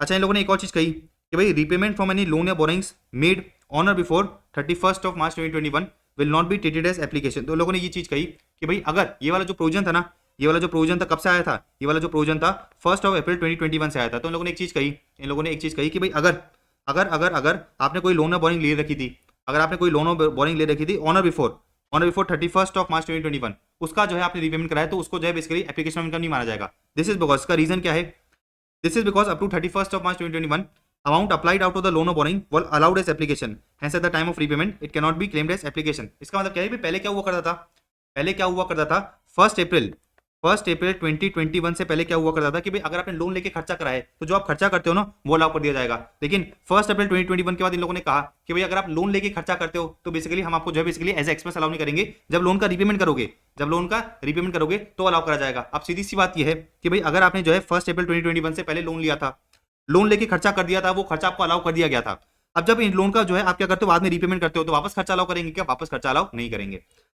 तो लोगों ने एक चीज कही कि भाई अगर आपने क्या करा है, लोन लेके खर्चा करा है तो लोन लेके खर्चा आपका अलाउ नहीं करा जाएगा। जब लोन का रीपेमेंट करोगे तो जो है बेसिकली जो भी आपने रीपेमेंट करा है वो आपको हम क्या करेंगे, अलाउ कर देंगे। कंडीशन क्या है, कंडीशन ये है कि भाई आपका जो लोन का रीपेमेंट है वो आपको विद इन 5 ईयर्स करना है from the end of the previous year, जिसमें से with in 5 years from the end of the previous year in which the application was made from the loan और boring. अच्छा इसके साथ साथ आपको जो है कंडीशन नंबर 1 to 7 भी क्या करनी पड़ेगी, फुलफिल करनी पड़ेगी। तो 1 to 7 कंडीशन क्या होती है अपन थोड़ी देर में देखते हैं। अच्छा एक और चीज समझना, एक और चीज समझना, इन लोगों ने क्या कहा कि भाई any application of income from the corpus donation shall not be treated as applied. तो अगर आपने क्या करा है कॉर्पस डोनेशन, अगर आपने क्या करा है कॉर्पस डोनेशन से खर्चा करा है, कॉर्पस डोनेशन आपको मिला था, कॉर्पस डोनेशन से आपने खर्चा कर दिया तो वो जो है एप्लीकेशन इनकम नहीं माना जाएगा। रीजन क्या है, करंट टाइम में अगर आपको 100 रुपए का कॉर्पस डोनेशन मिला था तो जब आपको कॉर्पस डोनेशन मिला था, जब आपको कॉर्पस डोनेशन मिला था वो आपके क्या हाथ में क्या था, एग्जाम था, वो आपके हाथ में क्या था, एग्जाम था। अब जब क्या करोगे 100 रुपए में से वापस खर्चा करोगे, 100 रुपए में से जब वापस खर्चा करोगे तो वापस खर्चा अलाउ करेंगे क्या, वापस खर्चा हम अलाउ नहीं करेंगे। तो लोगों ने वही चीज कही कि भाई application of income from the corpus donation shall not be treated as applied. अगर आपने क्या करा है कॉर्पस डोनेशन में से पैसा खर्च कर दिया है तो अलाउ नहीं करा जाएगा, वो जो है एप्लीकेशन ऑफ इनकम नहीं माना जाएगा। लेकिन इन लोगों ने कहा कि भाई reinvestment in the 11(5) mode shall be treated as application subject to the following condition. तो आपने क्या करा, कॉर्पस डोनेशन से पैसा निकाला, कॉर्पस डोनेशन में से पैसा निकाला और पैसा खर्च कर दिया, एप्लीकेशन ऑफ इनकम नहीं माना जाएगा। लेकिन जब आप क्या करोगे, वापस इस कॉर्पस डोनेशन में री इन्वेस्टमेंट कर दोगे, वापस इस कॉर्पस डोनेशन में क्या कर दोगे, री इन्वेस्टमेंट कर दोगे, तो वो जो है आपको as application of income allow कर देंगे। ठीक है ना। अच्छा अगर आप मेरे क्लास स्टूडेंट हो, अगर आप जो है मेरे क्लास स्टूडेंट, तो इसका जो एग्जाम्पल था आधा घंटा लेके मैंने आपको लॉजिक बताया था कि भाई इस री इन्वेस्टमेंट का मतलब क्या होता है। तो आपको सीधा सा अभी तो हम क्या कर रहे हैं, क्विकली रिवीजन कर रहे हैं। तो मैं अज्यूम कर रहा हूँ कि भाई आपको जो ये वाला फंडा पता होगा, आपको जब वाला मेरा एग्जांपल याद होगा तो मैंने आपको बताया था, मैंने आपको उधर बताया था कि भाई जो आपका कॉर्पस डोनेशन होता है, जो आपका कॉर्पस डोनेशन होता है उसको जो है आप टच नहीं कर सकते, उसको जो है आप टच नहीं कर सकते। लेकिन इमरजेंसी कंडीशन में आपने क्या करा, फॉर एग्जांपल कॉर्पस डोनेशन से पैसा निकाल के खर्च कर दिया, तो उस केस में जो भी आपने पैसा खर्च करा है वो अलाउ नहीं करा जाएगा। लेकिन फ्यूचर ईयर्स में जाके जब आप क्या करोगे, कॉर्पस डोनेशन को रीबिल्ड कर दोगे, कॉर्पस डोनेशन को क्या कर दोगे, रीबिल्ड कर दोगे, तब आपका जो है एप्लीकेशन इनकम अलाउ कर दिया जाएगा। कंडीशन क्या है, कंडीशन ये है कि भाई जो भी आपने कॉर्पस डोनेशन से पैसा निकाल के खर्च करा था, कॉर्पस डोनेशन में से जो भी आपने पैसा निकाल के खर्च करा था वो इंडिया में खर्च करा था। अच्छा आपका जो टीडीएस काटा था वो आपने काट लिया था, कैश में पेमेंट जो है आपने 10,000 से ज्यादा का नहीं करा है। अच्छा वही बात, carry forward and set off excess application not allowed. अच्छा फिर देखो क्या रखा है, application is allowed in the year in which it is actually paid, मतलब कैश बेसिस पर अलाउ करा जाएगा। अच्छा application should not be directly और indirectly for the benefit of specified person 13(3). तो जो भी आपने खर्चा करा है, वो 13(3) वाले पर्सन के लिए नहीं कर रखा है। अच्छा सेक्शन 13(3) में कौन से पर्सन फॉल करते हैं हम थोड़ी देर में पढ़ेंगे। अच्छा जो भी आपने क्या करा है पैसा खर्च करा है, जो भी आपने क्या करा था कॉर्पस में से पैसा निकाल के खर्च करा था वो अलाउ नहीं करा जाता। लेकिन मैंने आपको बताया कि भाई जो आप क्या करते हो कॉर्पस लोन्स को रीबिल्ड कर देते हो वो अलाउ कर दिया जाएगा। तो आपको रीबिल्ड कब तक करना है, तो जो आपको रीबिल्ड करना है विद इन 5 ईयर्स, आपको जो है रीबिल्ड कब तक करना है, विद इन 5 ईयर्स। देखो क्या दे रखा है, ट्रस्ट और इंस्टीट्यूशन शुड रीइन्वेस्ट, ठीक है ना, या फिर deposit back the amount into the corpus within 5 years of the application from the corpus, only then such investment या depositing back into the corpus will be allowed as application for charitable या religious purposes. अच्छा, again वही बात कि भाई corpus donation to another trust not allowed, again वही बात कि भाई कॉर्पस डोनेशन आपको जो है एज एप्लीकेशन इनकम अलाउ नहीं करा जाएगा। अच्छा, अगेन देखो ये वाला जो प्रोविजन आया था, अगेन जो ये वाला प्रोविजन आया था कब से आया था, with effect from 1 April 2021, with effect from 1 April 2021। तो इन लोगों ने वही चीज कही कि भाई no application would be allowed for amount invested और deposited back in 11(5) modes where the application was made out of the corpus on और बिफोर 31st ऑफ मार्च 2021। तो इन लोगों ने कहा कि भाई अगर आपने जो है 1 अप्रैल 2021 से पहले 1 अप्रैल 2021 से पहले कॉर्पस में से पैसा निकाल के खर्च करा था तो उसको जो है एप्लीकेशन इनकम नहीं माना जाता। प्लस अगर आपने रीइन्वेस्ट भी कर दिया, अगर आपने जो बेसिकली रीइन्वेस्ट भी कर दिया तो जो है उसको बेसिकली हम एप्लीकेशन इनकम अलाउ नहीं करेंगे, क्योंकि ये प्रोविजन कब से आया, ये प्रोविजन आया 1 अप्रैल 2021 से।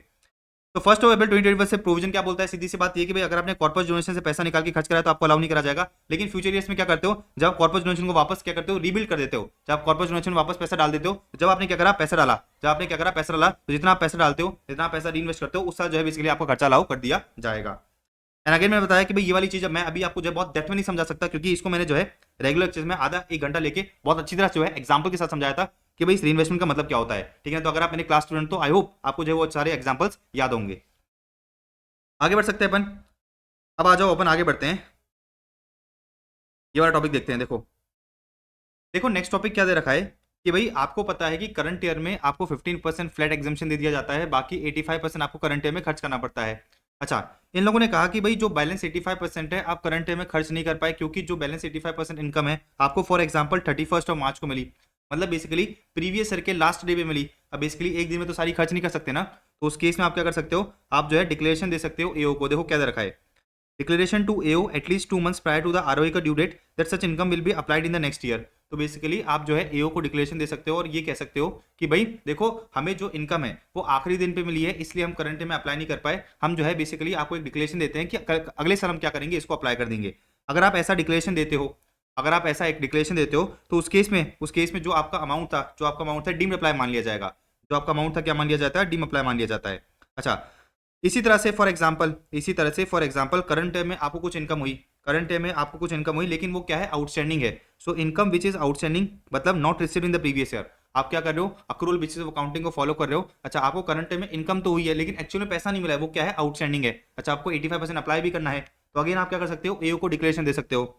Declaration to AO at least 2 months prior to the ROE का ड्यू डेट। आप जो है डिक्लेरेशन दे सकते हो एओ को कि भाई देखो ये जो पैसा है मैं क्या करूंगा, जिस साल मुझे पैसा मिलेगा उस साल अप्लाई कर दूंगा या फिर उसके अगले साल अप्लाई कर दूंगा। That such income will be applied in the year of receipt और in the immediately next year. अगर आप ऐसा डिक्लेरेशन देते हो तो जो भी आपका अमाउंट है वो क्या है, डीम मान लिया जाएगा, डीम अप्लाई मान लिया जाएगा। अच्छा, ये वाला सर्कमस्टेंस का पॉसिबल है जब बेसिकली आप क्या कर रहे हो, कैश बेसिस ऑफ अकाउंटिंग को फॉलो नहीं कर रहे हो, मतलब accrual basis of accounting follow कर रहे हो। तो possible only when the cash basis of accounting is not follow, ठीक है ना। अच्छा, हमने क्या कहा, हमने इधर डिक्लेरेशन दिया कि भाई देखो हमें पैसा मिला नहीं है, आउटस्टैंडिंग है, तो जिस साल मिलेगा या फिर उसके अगले साल हम क्या करेंगे, पैसा खर्च कर देंगे। अगर आपने ऐसा नहीं करा, अगर आपने जो है ऐसा नहीं करा, मतलब इन लोगों ने कहा कि भाई आपने जो है जिस साल पैसा मिला उस साल खर्च नहीं करा या फिर उसके अगले साल खर्च नहीं करा, तो इन लोगों ने कहा कि भाई otherwise stated as income of such year following the year in which it was received. तो मोटा मोटा फॉर एग्जांपल अपना प्रीवियस ईयर चला है 24-25, करंट ईयर में आपको जो है 100 रुपीज़ की कुछ इनकम हुई है जो क्या है, आउटस्टैंडिंग है। आपने एओ को डिक्लेरेशन दिया कि भाई देखो हमें जो है ये 100 रुपये की इनकम करंट में मिली नहीं है, इसलिए हम खर्च नहीं कर पाए। अच्छा, आपने एओ को डिक्लेरेशन दे दिया कि भाई हम क्या करेंगे, हम जिस साल पैसा मिलेगा उस साल क्या करेंगे, खर्च कर देंगे या फिर उसके अगले साल में खर्च कर देंगे। तो 25-26 या फिर 26-27। लेटर से सपोज कि भाई आपको 100 रुपये 25-26 में मिल गए, इसका मतलब क्या है कि भाई आपको या तो 25-26 में खर्च करना है या फिर 26-27 में खर्च करना है। लेटर से सपोज कि भाई आपने 25-26 में कुछ खर्च नहीं करा, 25-26 में कुछ खर्च नहीं करा, तो आप कब खर्च करोगे, 26-27 में खर्च करोगे। आपने 26-27 में भी खर्च नहीं करा तो 26-27 में जो है ये 100 रुपीज़ आपकी इनकम मान ली जाएगी। तो लोगों ने वही कहा कि भाई otherwise treated as income of such year following the year in which it was received. अच्छा, इधर आपने एओ को डिक्लेरेशन दिया कि भाई देखो, इधर भाई जो है आपने एओ को डिक्लेरेशन दिया कि भाई देखो हमें जो है पैसा लास्ट डेज में मिला है इसलिए हम खर्च नहीं कर पाए। आपने एओ को कहा था कि भाई हम अगले साल खर्च कर देंगे। अगर आपने अगले साल खर्च नहीं करा तो जो है अगले साल की इनकम मानी जाएगी। Otherwise treated as income of the next year as per section 11B। अच्छा, जो भी आपकी इनकम मानी गई है, ये 30% टैक्सेबल करी जाएगी। आ जाओ, देखो अपन जो है 115 BBI पढ़ेंगे, 115 BBI पढ़ेंगे। देखो ये रहा, सेक्शन 115 BBI, सेक्शन 115 BBI, तो जो अपने ऊपर दो सर्कमस्टांसेस पड़े, वो जो है आपकी इनकम मान ली जाएगी ना, आपको क्या करना पड़ेगा 115 BBI में 30% टैक्स पे करना पड़ेगा। About deemed income will be taxable at 30%। देखो इसके अंदर वो आ रहा है deemed income under 11(1)(b), deemed income under 11(1)(b। तो ये जो सेक्शन 11(1)(b था, ये जो है बेसिकली आपकी जो इनकम बन रही थी, ये जो आपकी इनकम बन रही थी सेक्शन 11(1)(b के अकॉर्डिंग बन रही थी, यानी ये जो है 30% पे टैक्सेबल होगी। बात समझ में आ गई? अच्छा, एक और चीज ध्यान रखना, ये वाला जो ऑप्शन है आपको फर्स्ट रीजन में अवेलेबल नहीं करा गया है, सिर्फ और सिर्फ सेकंड रीजन में मिलेगा। अच्छा, इसका टॉपिक क्या है? Inability to apply in full 85% of the income due to the below mention reason. समझ में आ गई बात? अच्छा, करंट ईयर में आप पैसा अप्लाई नहीं कर पाए, करंट ईयर में जो है आप पैसा अप्लाई नहीं कर पाए, तो आप क्या कर सकते हो, उसको जो है अक्यूमुलेट कर सकते हो मैक्सिमम 5 साल के लिए। तो देखो सीधी सी बात है कि करंट में जो भी आपको पैसा मिलता है उसमें से 15% तो एग्जेंट हो जाता है, बाकी 85% आपको अप्लाई करना पड़ता है। लेट्स से सपोज कि भाई आपको जो है करंट में क्या करना था, 85% अप्लाई करना था, आप अप्लाई नहीं कर पाए, लेकिन आप क्या कर सकते हो, आप जो है सरकार को एक डिक्लेरेशन दे सकते हो, एक फॉर्म दे सकते हो कि देखो हम इस 85% को जो है करंट में अप्लाई नहीं कर पाए, ठीक है ना, हम इसको अक्यूमुलेट कर रहे हैं। अक्यूमुलेट का मतलब क्या है कि भाई उठा के एक जगह पे रख रहे हैं और सरकार को आप ये कह रहे हो कि जो आपने ये पैसा अक्यूमुलेट करा है इसको अगले 5 साल में क्या करोगे, अप्लाई करोगे for the purposes specified in the declaration. पढ़ो, देखो क्या दे रखा है कि भाई under both the regimes application of income is the main condition for grant of exemption to the trust और इंस्टीट्यूशन।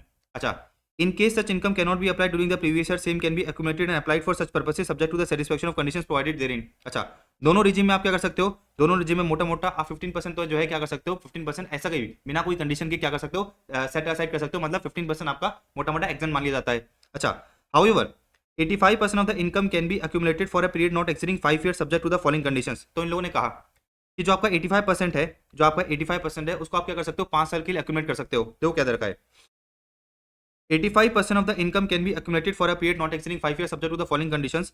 आप जो है क्या कर रहे हो, एक स्टेटमेंट फर्निश कर रहे हो in form number 10 to the assessing officer stating the purpose for which the income is being accumulated और set apart in the period in which case it can not exceed 5 years। तो current में मुझे क्या करना था, 85% apply करना था, मैं अप्लाई नहीं कर पाया, मैंने एओ को डिक्लेरेशन दिया और एओ को ये कहा कि देखो ये 85% में करंट में तो अप्लाई नहीं कर पाया, ये लो फॉर्म नंबर 10, मैं जो है इसको क्या करना चाहता हूँ, 3 साल के लिए एक्यूमुलेट करना चाहता हूँ, एंड मैं अगले 3 साल में क्या करूंगा, अगले 3 साल में फॉर एग्जाम्पल जो है बच्चों के लिए एक स्कूल की बिल्डिंग बनाऊंगा। तो आप ऐसा करोगे, अगर आपने ऐसा डिक्लेरेशन दिया है तो जो भी इनकम आप अप्लाई नहीं कर पाए करंट में जो है क्या मान ली जाएगी, करंट में जो है आपकी डीम्ड अप्लाई मान ली जाएगी। अच्छा, देखो क्या रखा है, मनी सो अक्यूमुलेटेड और set apart should be invested in 11(5) modes. तो जो भी आपने पैसा अक्यूमुलेट करा है उसको 11(5) मोड्स में आपको इन्वेस्ट करना पड़ेगा।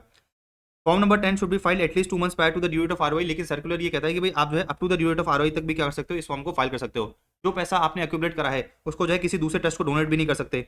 अच्छा, फिर देखो क्या दे रखा है, benefit of accumulation would not be available अगर इनकम, अगर आरओआई नॉट फर्निश ऑन और बिफोर द ड्यू डेट। तो अगर आपने अपनी रिटर्न ऑफ इनकम ऑन और बिफोर द ड्यू डेट नहीं भरी है तो फिर हम आपको जो है बेसिकली ये वाला, हम आपको जो है बेसिकली 11(2) का बेनिफिट नहीं देंगे। अच्छा, एक और चीज देखो, इन लोगों ने कहा कि जो भी पैसा आपने क्या करा है, अक्यूमुलेट करा है, जो भी पैसा आपने क्या करा है, अक्यूमुलेट करा है, वो आपकी इनकम मान लिया जाएगा अगर आपने क्या करा उसको मिसयूटिलाइज कर लिया। आपने कहा था कि भाई हम बच्चों के लिए बिल्डिंग बनाएंगे, लेकिन आप जो है क्या कर रहे हो, आप जो है बेसिकली अय्याशी कर रहे हो। या फिर इन लोगों ने कहा कि भाई आपने कहा था कि भाई हम क्या करेंगे, हम जो है 5 साल के लिए अक्यूमुलेट करेंगे, लेकिन आप जो है 5 साल में यूटिलाइज नहीं कर पाए तो 5वें साल की इनकम मानी जाएगी।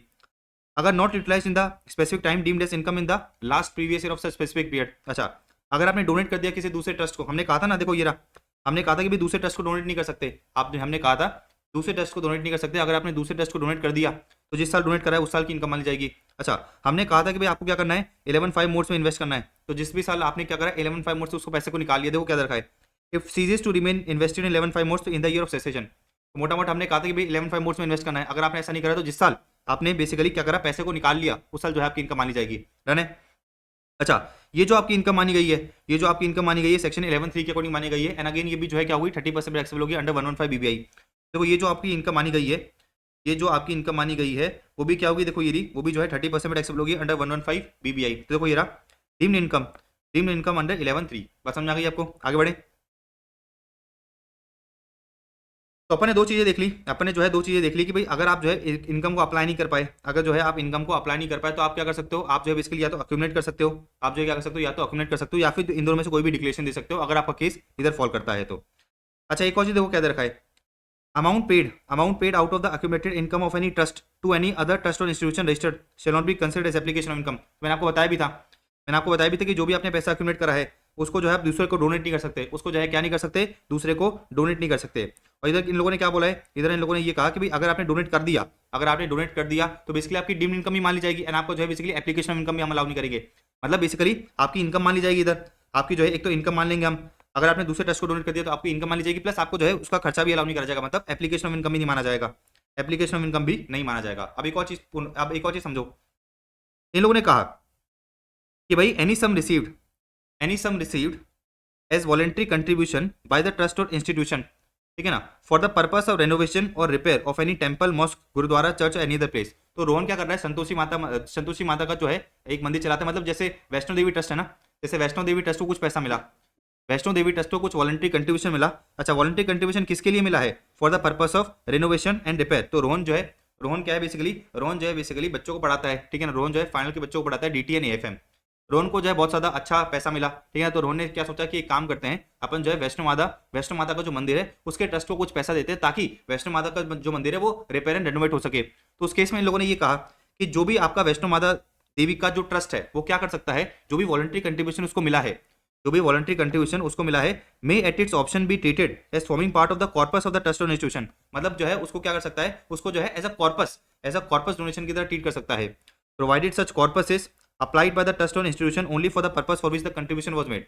तो लोगों ने कहा कि भाई फॉर एग्जांपल वैष्णो देवी जो ट्रस्ट है, वैष्णो माता मंदिर का जो ट्रस्ट है, अगर उसको कोई पैसा मिला है, वॉलंटरी कंट्रीब्यूशन मिला है, मतलब नॉर्मल डोनेशन मिला है, लेकिन नॉर्मल डोनेशन किस लिए मिला है, for the repair and renovation of the temple, ठीक है ना, for the repair and renovation of temple, तो वो क्या कर सकता है, जो भी पैसा उसको मिला है उसको जो है एज अ कॉर्पस डोनेशन की तरह ट्रीट कर सकता है। कंडीशंस क्या है कि भाई जो भी आपको पैसा मिला है वो आप क्या करोगे, यूज करोगे for the repair and renovation. अच्छा, इन लोगों ने कहा कि भाई आपको क्या करना पड़ेगा, 11(5) मोड्स में इन्वेस्ट करना पड़ेगा, सेपरेटली आइडेंटिफेबल है and not utilize for making any contribution और डोनेशन टू एनी पर्सन। मतलब मोटा मोटा इन लोगों ने वही चीज कही कि जो भी आपको पैसा मिला है वो आप किस लिए यूटिलाइज करोगे, only for the purpose of repair and renovation. अगर आप ऐसा करते हो तो जो भी आपको पैसा मिला है वो आपकी इनकम नहीं मानी जाएगी, वो जो है हम क्या मानेंगे, कॉर्पस डोनेशन मानते हुए आपके हाथ में एग्जाम कर देंगे।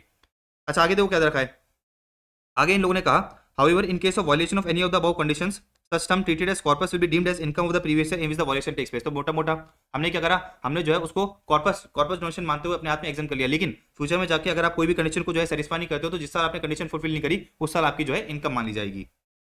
ऑलराइट, आगे बढ़े। अच्छा, कैप गेन्स की बात करते हैं। देखो कैप गेन्स की बात करते हैं, अगर कोई ट्रस्ट को क्या होता है, कैप गेन्स होता है, अगर कोई ट्रस्ट को क्या होता है, कैप गेन्स होता है, तो जो भी कैप गेन्स हुआ है वो उसकी इनकम मान ली जाएगी, जो भी कैपिटल गेन्स हुआ है वो उसकी इनकम मान ली जाएगी। लेकिन लोगों ने कहा कि अगर आपने क्या करा है, नेट सेल कंसिडरेशन को, where the net sale consideration is used for the purchase of another capital asset, तो जो भी आपने एसेट बेचा था उससे जो भी आपको पैसा मिला, जो भी आपका नेट सेल कंसिडरेशन है, अगर आपने क्या करा, उससे एक नया एसेट खरीद लिया, उससे जो है आपने नया एसेट खरीद लिया, तो इन लोगों ने कहा cost of new asset minus cost of old asset will be treated as applied. तो फॉर एग्जांपल ट्रस्ट के पास 2 लाख का एक एसेट था, उसने क्या करा, 2.5 लाख बेचा, उसने क्या करा, 2.5 लाख बेचा, तो कैपिटल गेन्स कितना हुआ, अगर आप देखोगे तो आपका कैपिटल गेन्स हो गया 50,000 का। अच्छा, अब प्रोविजन ये कहता है कि भाई अगर आपने क्या करा है, नेट सेल कंसिडरेशन, जो भी आपकी नेट सेल कंसिडरेशन है उससे एक नया कैपिटल एसेट खरीद लिया है, तो cost of new asset minus cost of old asset आपका जो है एक्सपेंस मान लिया जाएगा। तो फॉर एग्जांपल मैंने क्या करा, मैंने जो है एक नया एसेट खरीदा कितने का, 2.5 लाख का, मैंने नया एसेट खरीदा कितने का, 2.5 लाख का, तो 2.5 lakh minus cost of old asset, तो 2.5 लाख माइनस 2 लाख कितना होगा, 50,000 होगा, तो 50,000 जो है मेरा क्या मान लिया जाएगा, 50,000 मेरा जो है एक्सपेंस मान लिया जाएगा।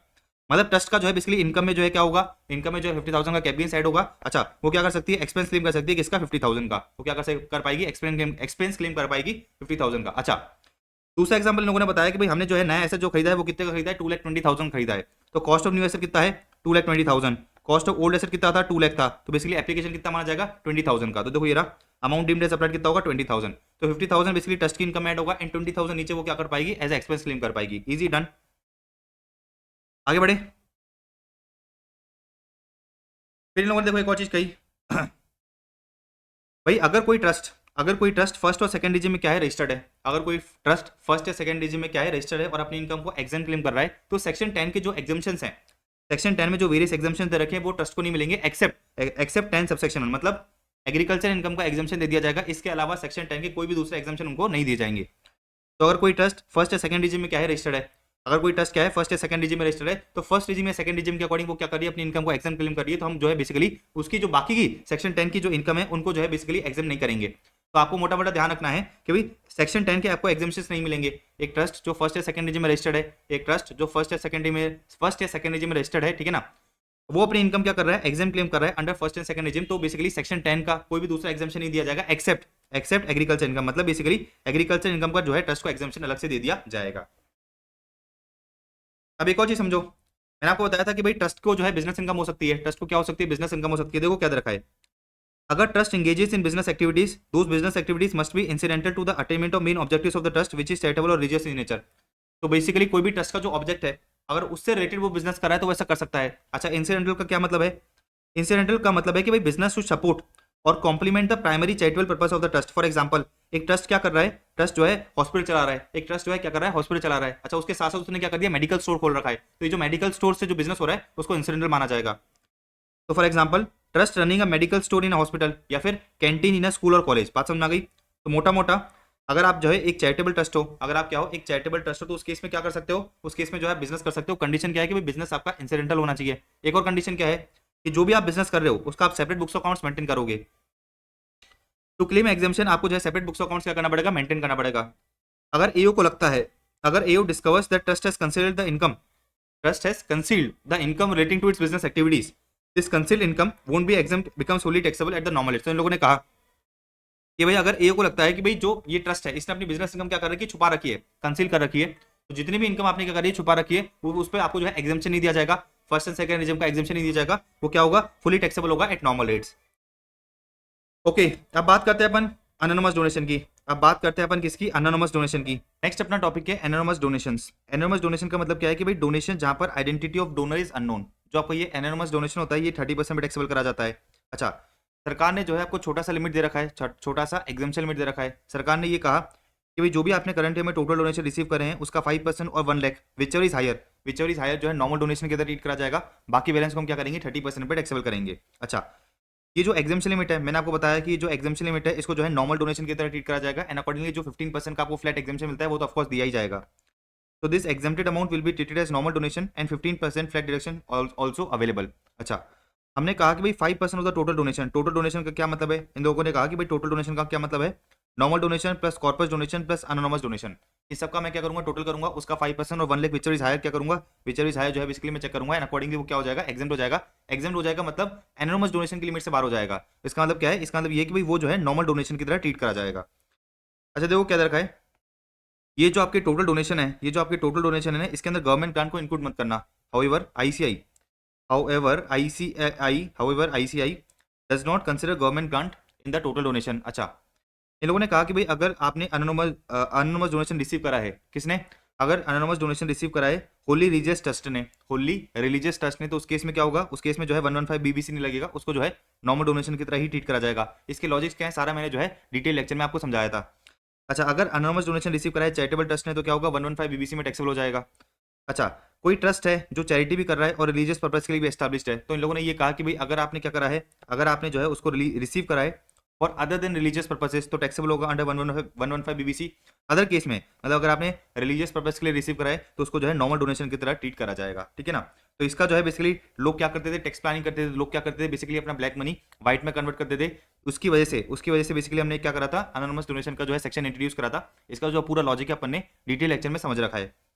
राइट, तो ये हो गया अपना अनोनिमस डोनेशन। अब सुनो, मैंने आपको बताया कि भाई एक ट्रस्ट क्या कर सकता है, फर्स्ट और सेकंड रिजिम के अंदर एग्जाम्पशन क्लेम कर सकता है। उसके कुछ कंडीशंस हैं, conditions for availing exemption under first and second regime. सबसे पहली कंडीशन देखो क्या दे रखी है, primary condition to avail exemption in both the regime is that it must be approved under section 1023C और registered under 12AB as the case may be. तो मोटा मोटा ये लोग कह रहे हैं कि भाई आपको रजिस्ट्रेशन लेना पड़ेगा।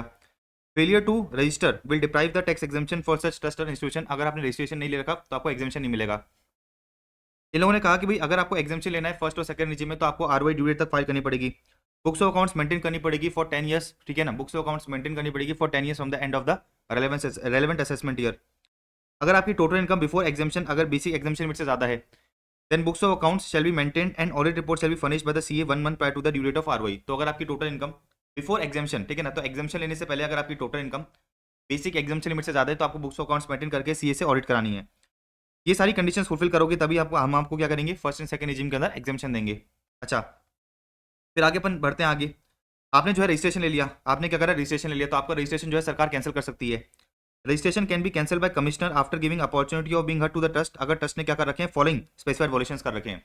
तो फॉर एग्जांपल ट्रस्ट ने क्या करा, ट्रस्ट ने जो है क्या करा, अप्लाई कर दिया income for private religious purposes. तो बेसिकली हम क्या करेंगे, हम जो है बेसिकली आपका कैंसिल कर देंगे रजिस्ट्रेशन। अगर ट्रस्ट ने अप्लाई करा है income for the benefit of any particular religious caste या कम्युनिटी, किसी पर्टिकुलर रिलीजियस कास्ट या कम्युनिटी पे आपने क्या करा, पैसा खर्च कर दिया, हम आपका रजिस्ट्रेशन कैंसिल कर देंगे।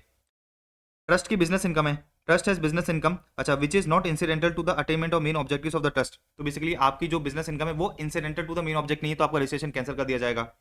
या फिर आपने जो है अपनी बुक्स ऑफ अकाउंट्स मेंटेन नहीं कर रखी बिजनेस इनकम के लिए।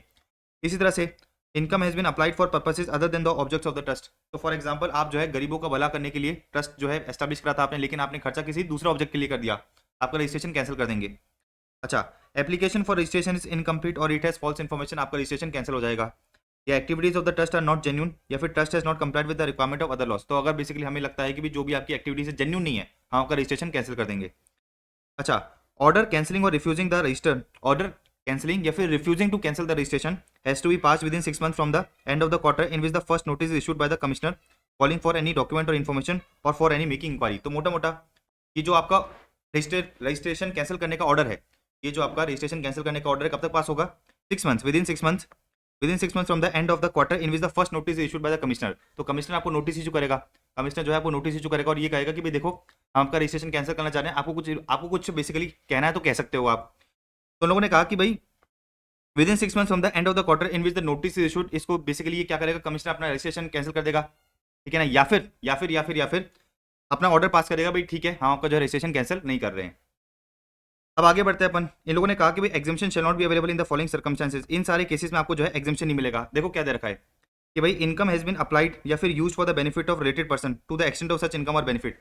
तो आपने क्या करा, आपने जो है रिलेटेड पर्सन के लिए जो है ट्रस्ट की इनकम को अप्लाई कर दिया। तो जितनी आपने इनकम अप्लाई करी है उतने पे जो है आपको क्या मिलेगा, उतने पे जो है आपको एग्जाम्पशन नहीं मिलेगा। देखो रिलेटेड पर्सन का मतलब क्या है कि भाई ऑथर या फाउंडर ऑफ द ट्रस्ट। अच्छा, अगर ऑथर फाउंडर एचयूएफ है तो basically any member of HUF, person who has made aggregate contribution greater than 50,000, या फिर trustee manager of the trust या फिर इंस्टीट्यूशन। अच्छा, इनके अंदर एम्प्लॉइज कवर नहीं होते। या फिर relative of the above person mention under 56 to 10।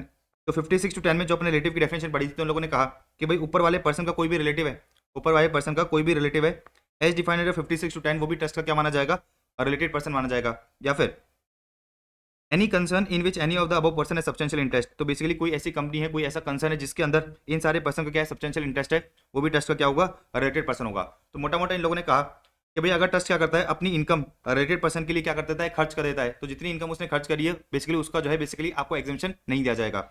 तो इनकम हैज बीन अप्लाइड या फिर use for the benefit of related person. तो इन लोगों ने कहा कि भाई to the extent of such income और बेनिफिट, जितनी इनकम आपने अप्लाई करी है उतने पे आपको जो है एग्जाम्पशन नहीं मिलेगा। अच्छा, उतने पे आपको एग्जाम्पशन नहीं दिया जाएगा एंड उतनी इनकम पे आपको क्या करना पड़ेगा, 30% टैक्स पे करना पड़ेगा। देखो 115 BBI आएगा। 115 BBI ये कहता है कि भाई अगर आपने क्या करा है, इनकम को अप्लाई करा है या फिर यूज करा है for the benefit of related person, तो जितनी इनकम आपने अपने रिलेटेड पर्सन के लिए यूज करी है उतनी इनकम पे आपको 30% टैक्स पे करना पड़ जाएगा, एग्जाम्पशन नहीं मिलेगा। अच्छा, फिर आगे देखो क्या दे रखा है। इन लोगों ने कहा कि भाई अगर फंड्स आर इन्वेस्टेड, इन लोगों ने कहा कि भाई अगर funds are invested in other than 11(5) modes to the extent of such funds. तो बेसिकली जो भी आपको पैसा मिला है, जो भी आपको इनकम हुई है, उसको आपको क्या करना है, 11(5) मोड्स के अंदर इन्वेस्ट करना है। जितनी भी इनकम आपने 11(5) मोड्स में इन्वेस्ट नहीं कर रखी, जितनी भी इनकम आपने 11(5) मोड्स में इन्वेस्ट नहीं कर रखी, उतनी इनकम पे आपको एग्जाम्पशन नहीं मिलेगा। तो फर्स्ट रिजिम और सेकंड रिजिम का उतनी इनकम पे एग्जाम्पशन नहीं मिलेगा एंड वो इनकम अगेन जो है 115 BBI में 30% टैक्सेबल हो जाएगी। तो funds are invested in other than 11(5) modes to the extent of such funds. बात समझ में आ गई। अच्छा, फिर आगे देखो क्या दे रखा है। आगे इन लोगों ने ये कहा कि भाई income from the property held under trust, income from property held under trust आपने अप्लाई कर दिए फॉर प्राइवेट रिलीजियस पर्पसेस के लिए। तो जितनी भी आपने ये इनकम अप्लाई करी है उतने भी आपको जो है एग्जाम्पशन नहीं दिया जाएगा एंड आपका हम रजिस्ट्रेशन भी क्या करेंगे, कैंसिल कर देंगे। या फिर income from the trust establish for the benefit of any particular religious community या फिर स्टाफ। तो इन लोगों ने ये कहा कि भाई अगर आपने क्या करा है, अपनी जो इनकम है, अगर आपने जो अपनी इनकम है वो किसी पर्टिकुलर रिलीजियस कम्युनिटी या फिर कास्ट में लगा दी है। तो फॉर एग्जांपल मैं एक ट्रस्ट हूँ, मैं क्या कर रहा हूँ, सिर्फ और सिर्फ मुस्लिम वाले बच्चों को क्या कर रहा हूँ, एजुकेशन दे रहा हूँ। या फिर मैं ट्रस्ट हूँ, मैं सिर्फ और सिर्फ हिंदू वाले क्या कर रहा हूँ, हिंदू वाले बच्चों को क्या कर रहा हूँ, हिंदू वाले बच्चों को एजुकेशन दे रहा हूँ। तो सरकार ने कहा ऐसा नहीं चलेगा। अगर आप एक ट्रस्ट बने हो तो आप जो है सारे पर्सन को इक्वली ट्रीट करोगे।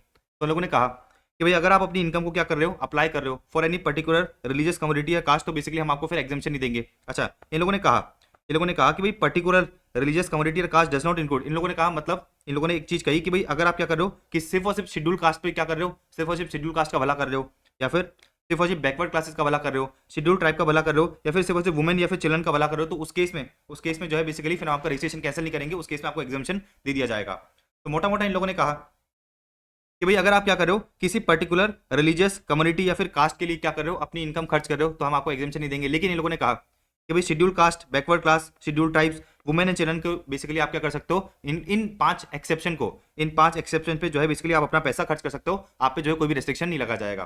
तो कोई ट्रस्ट है वो क्या कर रहा है, सिर्फ और सिर्फ बेसिकली शेड्यूल कास्ट के बच्चों को क्या करता है, एजुकेशन देता है, तो अलाउड है, कोई दिक्कत नहीं है।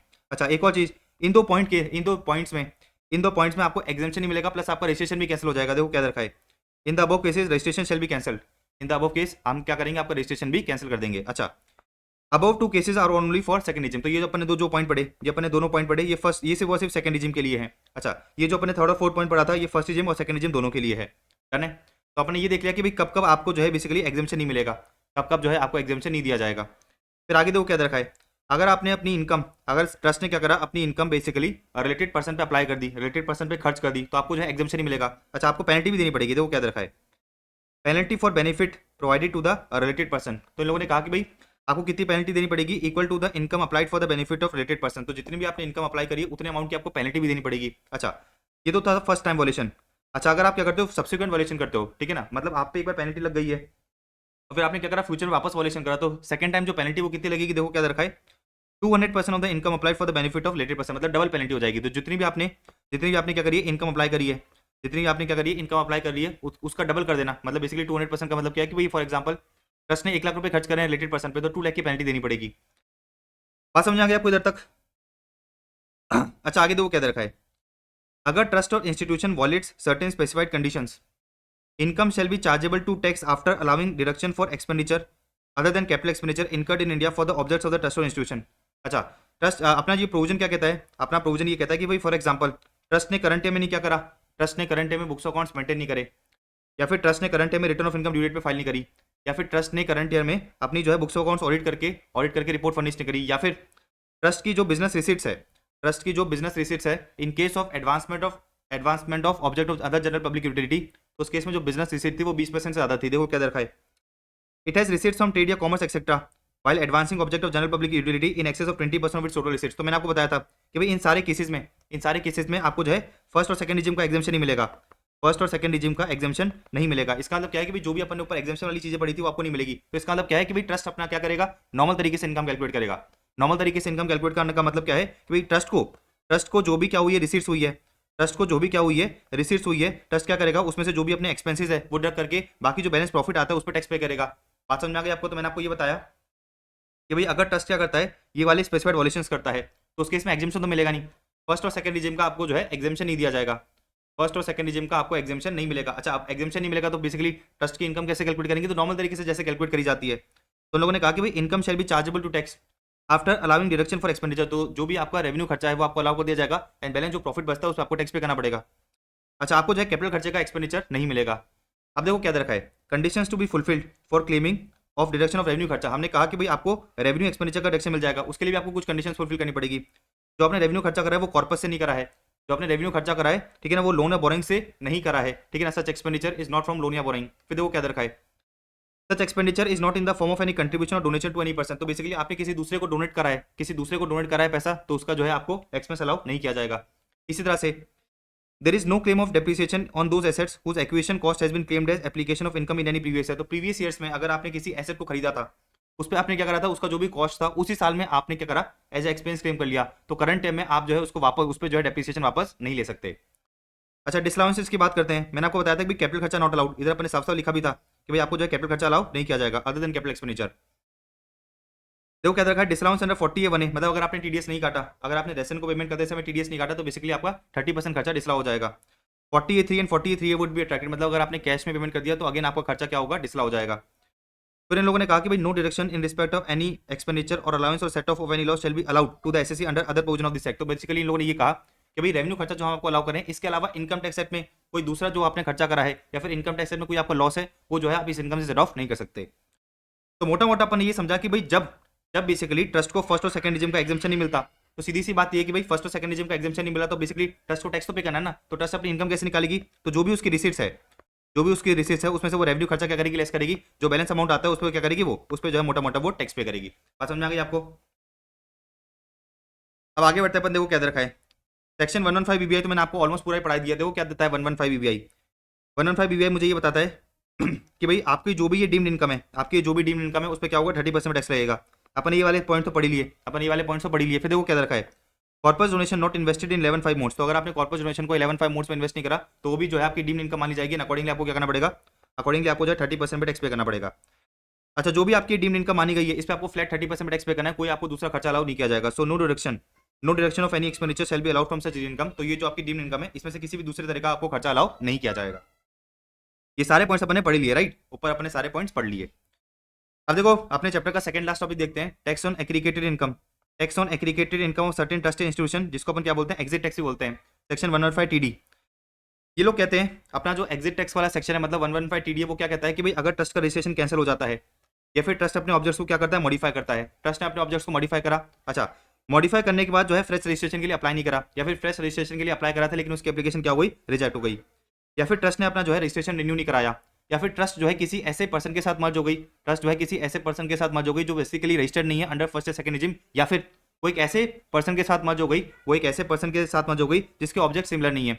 तो फॉर एग्जांपल मैं एक ट्रस्ट हूँ, ये ट्रस्ट 1 है और ये ट्रस्ट 2 है, इसका ऑब्जेक्ट क्या है, एजुकेशन का, इसका ऑब्जेक्ट का योगा का। तो अगर ये दोनों मर्ज हो जाते हैं, ये दोनों जो है बेसिकली मर्ज हो जाते हैं, तो इनके जो ऑब्जेक्ट्स हैं, वो सिमिलर नहीं है ना, इनके जो ऑब्जेक्ट्स है वो सिमिलर नहीं है, देयरफॉर क्या होगा, 115 टीडी लग जाएगा। तो अपन ने ये पढ़ा कि भाई अगर ट्रस्ट का रजिस्ट्रेशन कैंसिल हो जाता है, या फिर ट्रस्ट अपने ऑब्जेक्ट्स को मॉडिफाई करता है, या फिर ट्रस्ट जो है बेसिकली अपना रजिस्ट्रेशन रिन्यू नहीं कराता, या फिर ट्रस्ट जो है मर्ज हो जाता है एक ऐसे ट्रस्ट के साथ जो रजिस्टर्ड नहीं है, या फिर एक ऐसे ट्रस्ट के साथ जिसका ऑब्जेक्ट सिमिलर नहीं है, तो उस केस में क्या होगा, 115 टीडी लगेगा, मतलब इस ट्रस्ट को एग्रीगेटेड टैक्स पे करना पड़ेगा। अच्छा, ये जो आपका एग्रीगेटेड टैक्स होता है बेसिकली वो कितना होता है, देखो क्या दे रखा है, 34.944%। तो सबसे पहले आपको क्या करना पड़ेगा, अगर आप जो है इन वाली कंडीशन से फॉल कर जाते हो तो आपको जो है एग्रीगेटेड इनकम निकालनी पड़ेगी। आपको क्या करना पड़ेगा, एग्रीगेटेड इनकम निकालनी पड़ेगी, और इस एग्रीगेटेड इनकम पे आप क्या करोगे, 34.944% पे टैक्स पे करोगे। 30% tax, 12% surcharge and 4% health and education cess, तो आपका इफेक्टिव कितना हो गया, इफेक्टिव हो गया 34.944%। अच्छा सुनो, non distribution of assets on dissolution within 12 months from the end of the month in which the dissolution takes place. तो अगर ट्रस्ट का क्या हो जाता है, डिसोल्यूशन हो जाता है, ट्रस्ट का क्या हो जाता है, डिसोल्यूशन हो जाता है, डिसोल्यूशन के अंदर, डिसोल्यूशन के विद इन 12 मंथ्स में, डिसोल्यूशन के विद इन 12 मंथ्स में वो अपने एसेट्स को डिस्ट्रीब्यूट नहीं करता, तो उस केस में भी क्या होगा, 115 टीडी लग जाएगा। अच्छा सुनो, अगर कोई ट्रस्ट है वो फर्स्ट रिजिम के अंदर रजिस्टर्ड है और उसका ऑब्जेक्ट क्या है, एजुकेशन का, एक दूसरा ट्रस्ट है जो सेकंड रिजिम के अंदर रजिस्टर्ड है, उसका भी ऑब्जेक्ट क्या है, एजुकेशन का। तो ये वाला जो अमेंडमेंट है वो मुझे ये क्लेरिफाई करता है कि भाई अगर एक ट्रस्ट फर्स्ट रिजिम में रजिस्टर्ड है तो क्या हो सकता है, सेकंड रिजिम वाले ट्रस्ट से मर्ज हो सकता है। इसी तरह से कोई ट्रस्ट अगर सेकंड रिजिम में रजिस्टर्ड तो वो क्या हो सकता है, फर्स्ट रिजिम से मर्ज हो सकता है। तो वेदर ट्रस्ट और इंस्टीट्यूशन विच इज अप्रूव्ड और रजिस्टर्ड अंडर फर्स्ट और second regime as the case may be merges with another approved या registered entity under either regime, this section shall not apply. इसका मतलब क्या है, इन लोगों ने मोटा मोटा ये क्लैरिफाई कर दिया कि भाई फर्स्ट रिजिम वाला ट्रस्ट सेकंड रिजिम वाले ट्रस्ट से क्या हो सकता है, मर्ज हो सकता है, फर्स्ट रिजिम वाला ट्रस्ट क्या हो सकता है, सेकंड रिजिम वाले ट्रस्ट से मर्ज हो सकता है, एंड वाइस वर्सा। अच्छा, अब ये एग्रीगेटेड इनकम मैंने आपको बताया कि भाई आपको क्या करना पड़ेगा, अगर बेसिकली ट्रस्ट इन वाली कंडीशन में फॉल कर जाता है तो उसको क्या करना पड़ेगा, एग्रीगेटेड इनकम निकालनी पड़ेगी, और इस एग्रीगेटेड इनकम पे 34.944% टैक्स पे करना पड़ेगा। एग्रीगेटेड इनकम का क्या मतलब है, तो एग्रीगेटेड इनकम का क्या मतलब है, देखो क्या रखा है, calculation of aggregated income, aggregate fair market value of the total assets of the trust. तो ट्रस्ट के जो भी एसेट्स है उसके अपन क्या करेंगे, फेयर मार्केट वैल्यू निकालेंगे, उसमें से क्या करेंगे, लेस करेंगे total liabilities of the trust और इंस्टीट्यूशन। तो ये आपकी आ जाएगी एग्रीगेटेड इनकम, ये आपकी क्या आ जाएगी, एग्रीगेटेड इनकम आ जाएगी, एंड इस एग्रीगेटेड इनकम पे आप 34.944% टैक्स पे करोगे। अच्छा आगे देखो क्या दे रखा है,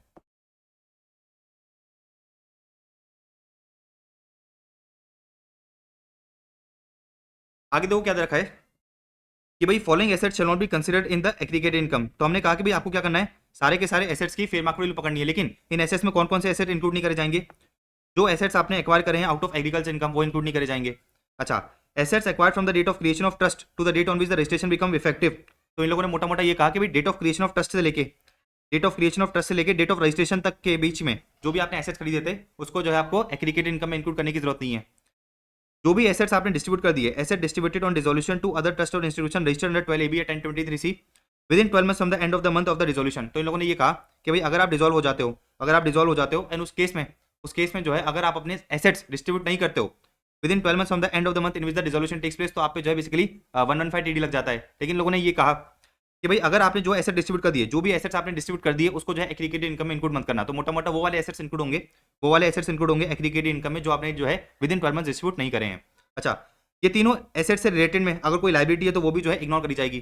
तो liability in respect of the above assets अपन क्या करेंगे, इग्नोर करेंगे। देखो क्या दे रखा है, levy of exit tax shall be in addition to the income chargeable in the hands of the trust. तो मतलब ट्रस्ट को जो नॉर्मल टैक्स पे करना पड़ता है वो तो पे करेगी ही ट्रस्ट, उसके साथ साथ उसको क्या करना पड़ेगा, 115 टीडी में जो है एग्रीगेटेड इनकम पे टैक्स पे करना पड़ेगा। अच्छा, 115 टीडी में जो है कब कब टैक्स पे करना पड़ता है वो अपन ने पढ़ी लिया इधर। अच्छा फिर देखो, हमने कहा कि भाई आपको क्या करना है, एसेट्स का फेयर मार्केट वैल्यू निकालना है, एसेट्स का फेयर मार्केट वैल्यू निकालना है, कौन सी डेट का निकाला जाएगा। तो इन लोगों ने कहा कि भाई valuation date of assets and liabilities क्या लेंगे। तो इन लोगों ने कहा कि भाई अगर आपका रजिस्ट्रेशन कैंसिल हो जाता है तो date of order of cancellation का अपन क्या करेंगे, fair market value assets and liabilities निकालेंगे। अच्छा, अगर आप अपने ऑब्जेक्ट को मॉडिफाई करते हो तो डेट ऑफ मॉडिफिकेशन का लेंगे। अगर आपने क्या करा है, अगर आपने जो है बेसिकली रजिस्ट्रेशन के लिए रिन्यू करने की एप्लीकेशन नहीं डाली तो last date of making of application क्या मानी जाएगी, वैल्यूएशन डेट। अगर आप मर्ज हो जाते हो किसी ऐसी एंटिटी के साथ जो बेसिकली रजिस्टर्ड नहीं है तो उस केस में डेट ऑफ मर्जर आपकी क्या मानी जाएगी, आपकी जो वैल्यूएशन डेट है वो डेट ऑफ मर्जर मानी जाएगी। Just give me a second. तो डेट ऑफ मर्जर क्या मानी जाएगी, डेट ऑफ मर्जर जो है मोटा मोटा आपकी वैल्यूएशन डेट मानी जाएगी। अच्छा, non distribution of assets on dissolution within 12 months के केस में वैल्यूएशन डेट क्या होगी, डेट ऑफ डिसोल्यूशन। अच्छा, fail to apply for renewal of registration, fail to apply for renewal of registration तो क्या दे रखा है, last date for making application for renewal. तो वही बात है, ये दो बार आ गई है बात, इसको काट देना, इसको जो है काट देना। ये वाली चीज अपन ने ऊपर पढ़ ली है, ये दो बार आ गया है। अपन ने वैल्यूएशन डेट की बात कर ली। अच्छा, अब देखो क्या दे रखा है, fair market value of the assets, fair market value of the assets. Fair market value निकालेंगे कैसे, उससे पहले ऊपर पढ़ दो क्या दे रखा है। अपन को क्या करना है, अपने को जो है एसेट्स की वैल्यू निकालनी है और लाइबिलिटीज की वैल्यू निकालनी है। तो इन लोगों ने देखो क्या कहा कि भाई एसेट्स का मतलब क्या है, aggregate fair market value of all the assets in the balance sheet on the valuation date. तो जो भी आपके बैलेंस शीट में एसेट्स आ रहे हैं सबके अपन क्या करेंगे, फेयर मार्केट वैल्यू लेंगे। लेकिन एसेट्स में क्या कौन कौन से एसेट इंक्लूड नहीं होंगे, but not include 3 assets mention above. तो अपन ने जो ऊपर 3 एसेट पढ़े, ये अपन ने जो ऊपर 3 एसेट पढ़े ये बेसिकली इंक्लूड नहीं किए जाएंगे। इसके साथ साथ टीडीएस टीसीएस एडवांस टैक्स आपका एसेट नहीं है।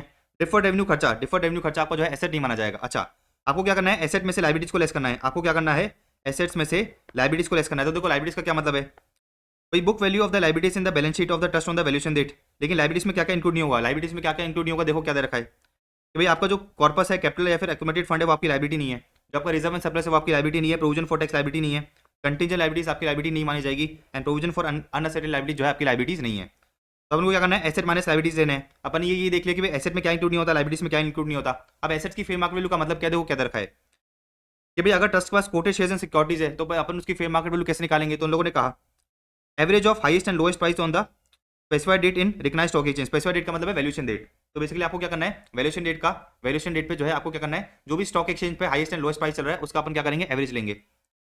अगर no trading on the specified date then immediately placing the valuation date. तो बेसिकली अगर वैल्यूएशन डेट पे जो है ट्रेडिंग नहीं हुई थी तो अपन ये देखेंगे कि भाई वैल्यूएशन डेट के इमीडिएटली पहले कब ट्रेडिंग हुई थी, उस दिन की अपन क्या करेंगे, उस दिन की अपन जो है एवरेज उठा लेंगे। अगर ट्रस्ट ने क्या कर रखा है, इमूवेबल प्रॉपर्टी के अंदर इन्वेस्टमेंट कर रखा है तो फेयर मार्केट वैल्यू का क्या मतलब है, ओपन मार्केट वैल्यू और SDV whichever is higher. Most important point, ये डिफरेंट है इधर, ध्यान रखना। तो आपको क्या करना है, आपको जो है एसडीवी और open market value whichever is higher लेनी है। अगर ट्रस्ट ने क्या कर रखा है, अनकोटेड शेयर्स एंड सिक्योरिटीज में इन्वेस्टमेंट कर रखा है तो अगर क्या करेंगे अपन, ओपन मार्केट वैल्यू उठाएंगे। एनी अदर ऐसे का अपन को क्या करना है, ओपन मार्केट वैल्यू उठाना है। अच्छा, अनकोटेड इक्विटी शेयर्स, अगर ट्रस्ट ने क्या कर रखा है, ट्रस्ट ने जो है बेसिकली किसी अनकोटेड इक्विटी शेयर्स के अंदर इन्वेस्टमेंट कर रखा है। फॉर एग्जांपल ट्रस्ट ने क्या कर रखा है, आरजी प्राइवेट लिमिटेड के अंदर इन्वेस्टमेंट कर रखा है। ट्रस्ट ने क्या कर रखा है, आरजी प्राइवेट लिमिटेड के अंदर इन्वेस्टमेंट कर रखा है। तो बेसिकली ये जो आरजी प्राइवेट लिमिटेड के अंदर ट्रस्ट ने इन्वेस्टमेंट कर रखा है इसकी अपन फेयर मार्केट वैल्यू कैसे निकालेंगे। तो उन लोगों ने कहा, इन लोगों ने ये कहा कि भाई आरजी प्राइवेट लिमिटेड की आपको जो है बेसिकली क्या करनी है, आरजी प्राइवेट लिमिटेड की आप फेयर मार्केट वैल्यू निकालोगे। तो देखो क्या दे रखा है, book value of all the assets, book value of the all the assets other than covered in B. तो इन लोगों ने सबसे पहले तो ये कहा कि जो आरजी प्राइवेट लिमिटेड है ना, जो आरजी प्राइवेट लिमिटेड है, आप क्या करोगे, आरजी प्राइवेट लिमिटेड की नेटवर्थ निकालोगे। नेटवर्थ कैसे निकालोगे, तो लोगों ने कहा कि भाई सबसे पहले जो है आरजी प्राइवेट लिमिटेड की जो भी एसेट्स है उस सबकी बुक वैल्यू को ऐड कर देना, एक्सेप्ट कवर्ड इन बी। इसका मतलब क्या है कि भाई आपको क्या करना है, शेयर्स, सिक्योरिटीज, इमूवेबल प्रॉपर्टी, ठीक है ना, बुलियन, ज्वेलरी या फिर प्रीशियस स्टोन की आपको फेयर मार्केट वैल्यू लेनी है। तो आरजी प्राइवेट लिमिटेड के सारे एसेट्स की बुक वैल्यू लोगे एक्सेप्ट दीज एसेट्स। इन एसेट्स की आपको क्या करनी है, फेयर मार्केट वैल्यू लेनी है। एसेट्स में क्या इंक्लूड नहीं होगा, अगेन वही बातें, टीडीएस टीसीएस एडवांस टैक्स और डिफर्ड रेवेन्यू खर्चा आपका एसेट नहीं है। अच्छा, अपन क्या कर रहे हैं, आरजी प्राइवेट लिमिटेड की जो है नेटवर्थ निकाल रहे हैं। नेटवर्थ कैसे निकालेंगे, नेटवर्थ निकालेंगे एसेट माइनस लायबिलिटीज। अपने एसेट्स तो देख लिया, अपने एसेट्स तो बात कर ली, अब आरजी प्राइवेट लिमिटेड की अपन को लायबिलिटीज लेस करनी है। तो लोगों ने कहा कि भाई book value of all the liabilities, लेकिन लायबिलिटीज में क्या इंक्लूड नहीं होगा। लोगों ने कहा भाई paid up equity share capital liability नहीं है, डिविडेंड आपका लायबिलिटी नहीं है, प्रोविजन फॉर टैक्स लायबिलिटी नहीं है, provision for unascertained liability and contingent liabilities जो है आपकी लायबिलिटी नहीं मानी जाएगी। लेकिन इन लोगों ने कहा कि भाई क्यूमुलेटिव प्रेफरेंस शेयर्स पे जो अरियर्स ऑफ डिविडेंड्स है वो आपकी लायबिलिटी है। रिजर्व एंड सरप्लस आपकी लायबिलिटी नहीं मानी जाएगी, लेकिन जो आपका डेप्रिसिएशन रिजर्व है वो आपकी लायबिलिटी है। तो अपन ने क्या करा, अपने जो है एसेट माइनस लायबिलिटी करके अपने क्या करा, आरजी प्राइवेट लिमिटेड की, अपने क्या करा, आरजी प्राइवेट लिमिटेड की जो है बेसिकली नेटवर्थ निकाली। अब फिर मैं क्या करूंगा, इस एसेट माइनस लायबिलिटी को डिवाइड करूंगा टोटल नंबर ऑफ शेयर्स। भाई आरजी प्राइवेट लिमिटेड में टोटल नंबर ऑफ शेयर्स कितने हैं, for example RG private limited में टोटल नंबर ऑफ शेयर्स है 100। अच्छा, ट्रस्ट के पास कितने हैं, ट्रस्ट के पास अगर फॉर एग्जांपल 40 है तो बेसिकली ट्रस्ट की वैल्यू निकल जाएगी, ट्रस्ट की जो है बेसिकली फेयर मार्केट वैल्यू निकल के आ जाएगी। तो अपने वही चीज करनी है, अपने को जो है अनकोटेड इक्विटी शेयर्स में अपन क्या करेंगे, आरजी प्राइवेट लिमिटेड बोले तो जो आपकी दूसरी कंपनी है उसका अपन क्या करेंगे, उसका अपन नेटवर्थ निकालेंगे। अकॉर्डिंगली इस नेटवर्थ से जो है ट्रस्ट की फेयर मार्केट वैल्यू निकल के आ जाएगी। तो ये अपने बात करी किसकी, ये अपने बात करी एग्रीगेटेड इनकम पे टैक्स की। अच्छा, अब एक और चीज देखो क्या दे रखा है, ये जो आपका एग्रीगेटेड इनकम पे टैक्स आया इसको आपको जो है क्या करना पड़ेगा, विद इन 14 डेज पेमेंट करना पड़ेगा। देखो क्या दे रखा है, exit tax shall be paid to the central government. ये जो आपका एग्जिट टैक्स है आपको सेंट्रल गवर्नमेंट को पे करना पड़ेगा within 14 days from the date of merger या फिर अगर आपने जो है एसेट्स को डिस्ट्रीब्यूट नहीं करा था within 12 months from the date of dissolution, तो उस केस में इन लोगों ने कहा कि भाई date of which period of 12 months expires, तो इन लोगों ने कहा कि जिस दिन आपके 12 महीने खत्म हो रहे हैं उस दिन के विद इन 14 मंथ्स में आपको क्या करना पड़ेगा, एग्जिट टैक्स पे करना पड़ेगा। अच्छा, fail to apply for renewal of registration case में end of the previous year के विद इन 14 मंथ्स में आपको क्या करना है, विद इन 14 डेज में आपको जो है बेसिकली ये आपका एग्जिट टैक्स पे करना है। अगर आपने अपना अगर आपका रजिस्ट्रेशन कैंसिल हो गया था, अगर आपका जो रजिस्ट्रेशन कैंसिल हो गया था तो उस केस में आपको टैक्स कब पे करना है, ये जो आपका एग्जिट टैक्स है कब तक पे करना है, तो लोगों ने कहा कि भाई जिस समय आपको आईटेट का ऑर्डर रिसीव हो गया या फिर आईटेट का अपील पीरियड एक्सपायर्स, आईटेट का ऑर्डर रिसीव या फिर आईटेट का appeal period expire as the case में कि विद इन 14 डेज में आपको करना है, विद इन 14 डेज में जो है आपको एग्जिट टैक्स पे करना है। Just give me a second, क्या हो रहा है आज मेरे साथ, ठीक है। तो अगर बेसिकली आपका रजिस्ट्रेशन कैंसिल हो गया था तो आईटेट का अपील पीरियड एक्सपायर और आईटेट का ऑर्डर रिसीव्ड, ठीक है ना, जो भी पहले आ जाता है उसके विद इन 14 डेज में आपको क्या करना है, उसके विद इन 14 डेज में आपको जो है बेसिकली अपना एग्जिट टैक्स पे करना है।